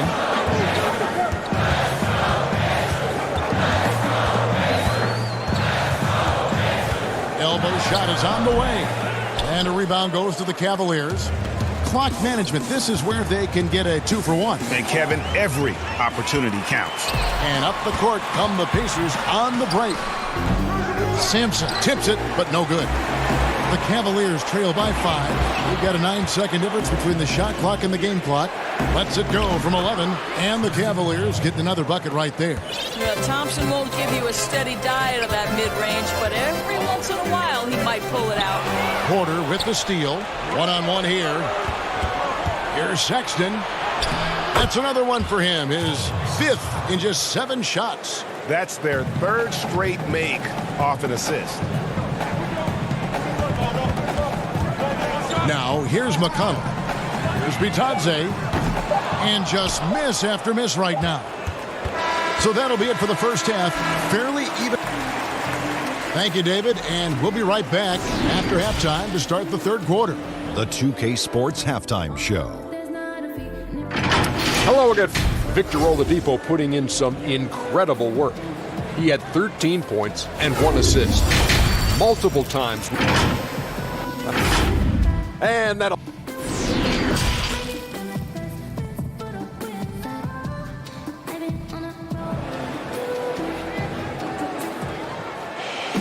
And in that first half, we saw a pretty tight battle. We'll soon find out what sort of adjustments were discussed during the half. You look at Victor Oladipo in this game, he has been everywhere.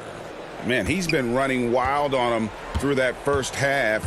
Absolute dynamite on offense. Boy, he has been shouldering the load. Aggressive, skilled, talented, and thus far unstoppable. Oren and Turner at the 4 and 5. Then there's Oladipo. Then there's Malcolm Brogdon. And it's Holiday in at the shooting guard position. They're the group for Nate McMillan starting the second half. The putback doesn't get it to drop for him. So Indiana will take it the other way. They've led by as many as 11 points. After this one, they're off to Philadelphia to take on the 76ers. That will be a getaway game for them, a 1-game road trip. Down low, Turner with the steal. Here we go with Holiday running it up the court. And finished off by Oladipo. Now, Victor Oladipo has a lethal offensive game, and he knows when to fill it up. The Cavaliers trail by 7. And you think back to LeBron's last year in Cleveland, one wonders how differently it may have turned out if Kyrie was there with him. Well, you think back, Greg, Isaiah Thomas was never healthy. He had been a recent All-Star with another team. They were counting on his quickness and his scoring. But through it all, the Cavaliers reached the NBA Finals. Just another testament to the talent and the leadership that LeBron gives you. It's rebounded by Cleveland. They tried to stay perfect in the half, but 3 for 4 now. Love right side. And Drummond kicks to Sexton. Stolen by Brogdon. Oladipo with the ball. Garland picks him up. And he gets the whistle. 2 free throws coming up. All All right, here's a look at stats for Kevin Love. In the second half of this season, he's been nothing short of spectacular, averaging 17 points per game, 10 rebounds, and 4 assists. He's been nothing short of fantastic during that stretch. Offense coming very easily for him. And so much of it, to me, is his ability to read the floor, make the right decision, and then go right after the action he wants. The Pacers making a switch here. Sumner's checked in. Porter passes to Osman. Lays it up off the glass. Osman's got his first 2 points of the night. Pacers leading by 5. And Warren, here we go. And it's Warren with the jam. Well, strong desire to get on the interior. T.J. Warren attacking with ferocity. Porter kicks to Osman. No good from outside. Got his hand out enough on that one to bother the three-point attempt. Great hustle on that one. You know, we talk about this time and time again, trying to stay connected to shooters along the perimeter. Nicely done. The Pacers have hit all 4 of their chances so far in this one. And really, the form at the line all season has been terrific. 79% as a team. Garland kicks to Drummond. And good that time. Drummond's got his 3rd basket of the night right there. A lot of players have taken their game to another level. A lot of improvement they've done individually. Any surprises that have caught your eye, Doris, over the years? Yeah, I would say probably maybe the greatest single individual leap I've ever seen is by the reigning most improved player, and that's Pascal Siakam. Couldn't get in the rotation consistently in the postseason, and then became such an integral part of an NBA championship team. Kemba Walker, who is an all-star caliber player, all-NBA level guy, continues to stay in the lab and keep improving. So a ton of guys, Domantas Sabonis, another young big who's been incredible. Just great to see guys progress. I think the Indiana Pacers, as an organization, a team that tries to grow its own superstars. Miles Turner, certainly a guy in that conversation. The 11th pick back in 2015, he has gotten better every single year. Outside Turner.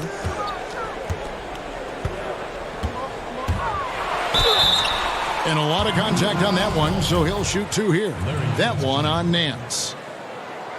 And Doris, you look at Turner's impact. It's definitely at both ends of the floor.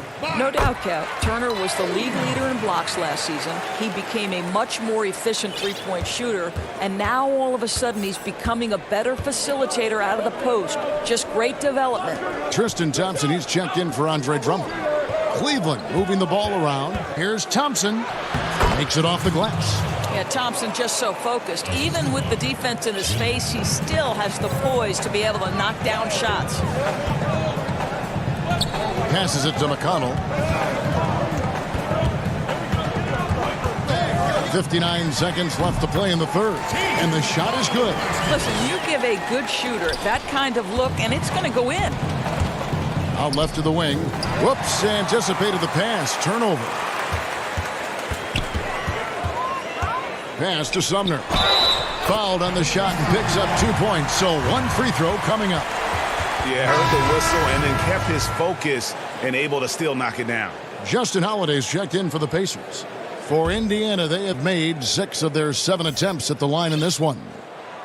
And something that's troubled Indiana the last 3 years, rebounding. I think, Greg, it's probably manifested at both ends of the floor, right? Some of it's about roster construction. Some of it's about style of play. Some of it's about philosophy.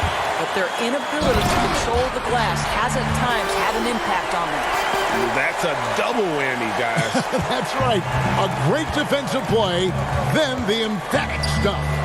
Let's see if that serves as a momentum builder. What a great sequence for this group. Here's Garland. The Cavaliers again can't hit. Pacers leading by 12. Oh, and that one, no question, powered it down. Great teamwork, punctuated by a strong finish. Going right to the rim, which is where you want transition opportunities to end. Here's Sumner. A putback, and he got that one up in time, but doesn't go in. And here at the end of the 3rd quarter, it's a double-digit ball game. Pacers out in front, leading by 14. Don't go anywhere. The final quarter is coming up next on 2K Sports.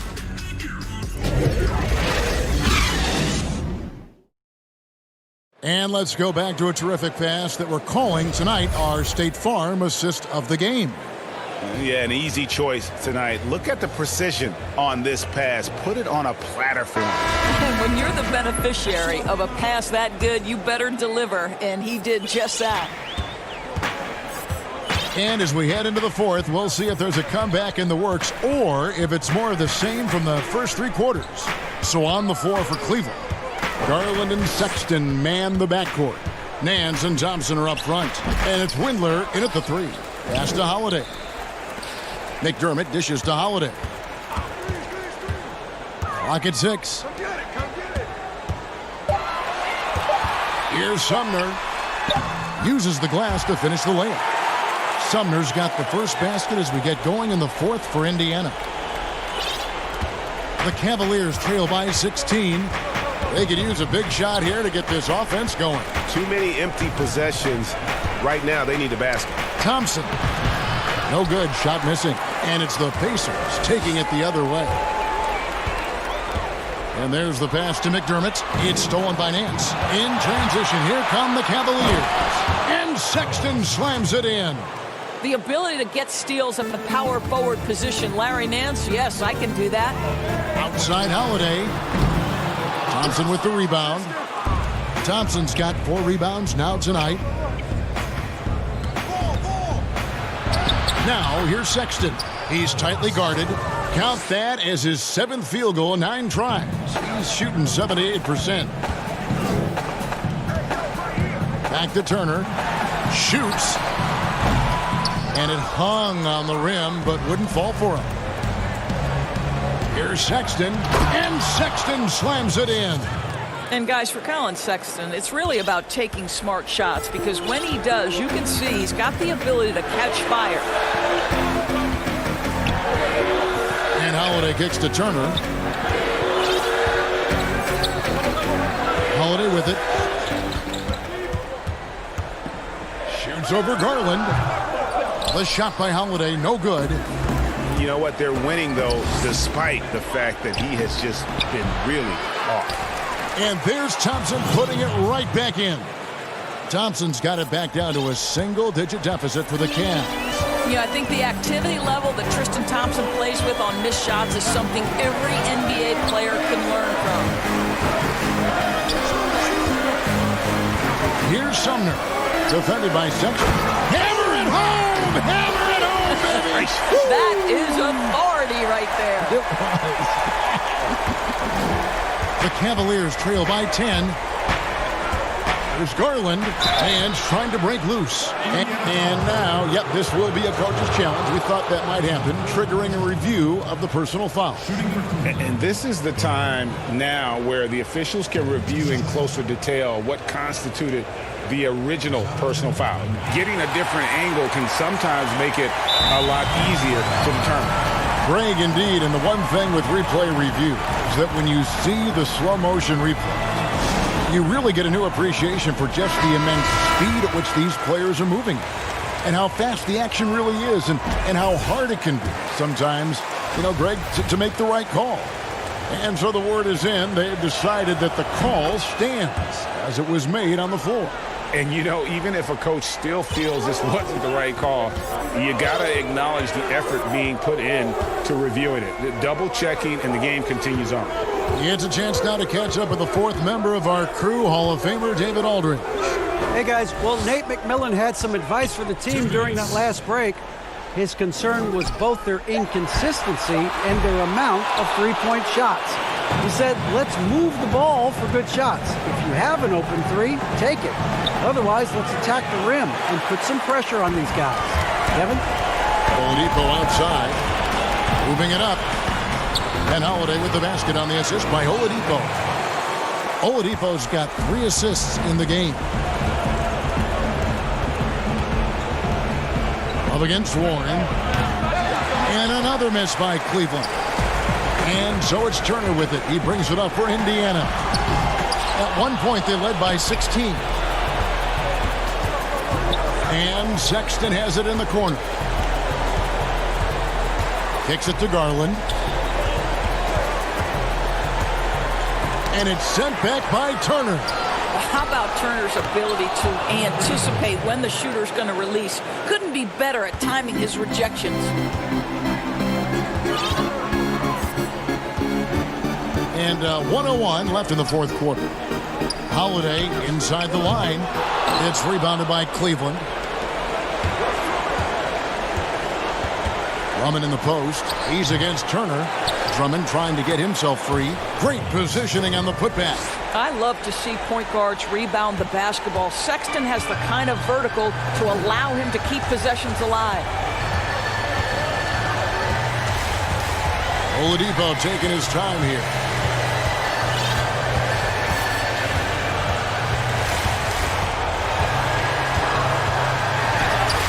And the rejection by Love. Well, Kevin Love, such a smart defender. Send it back. Cleveland with the ball. So far in the fourth quarter, they've allowed just 6 points.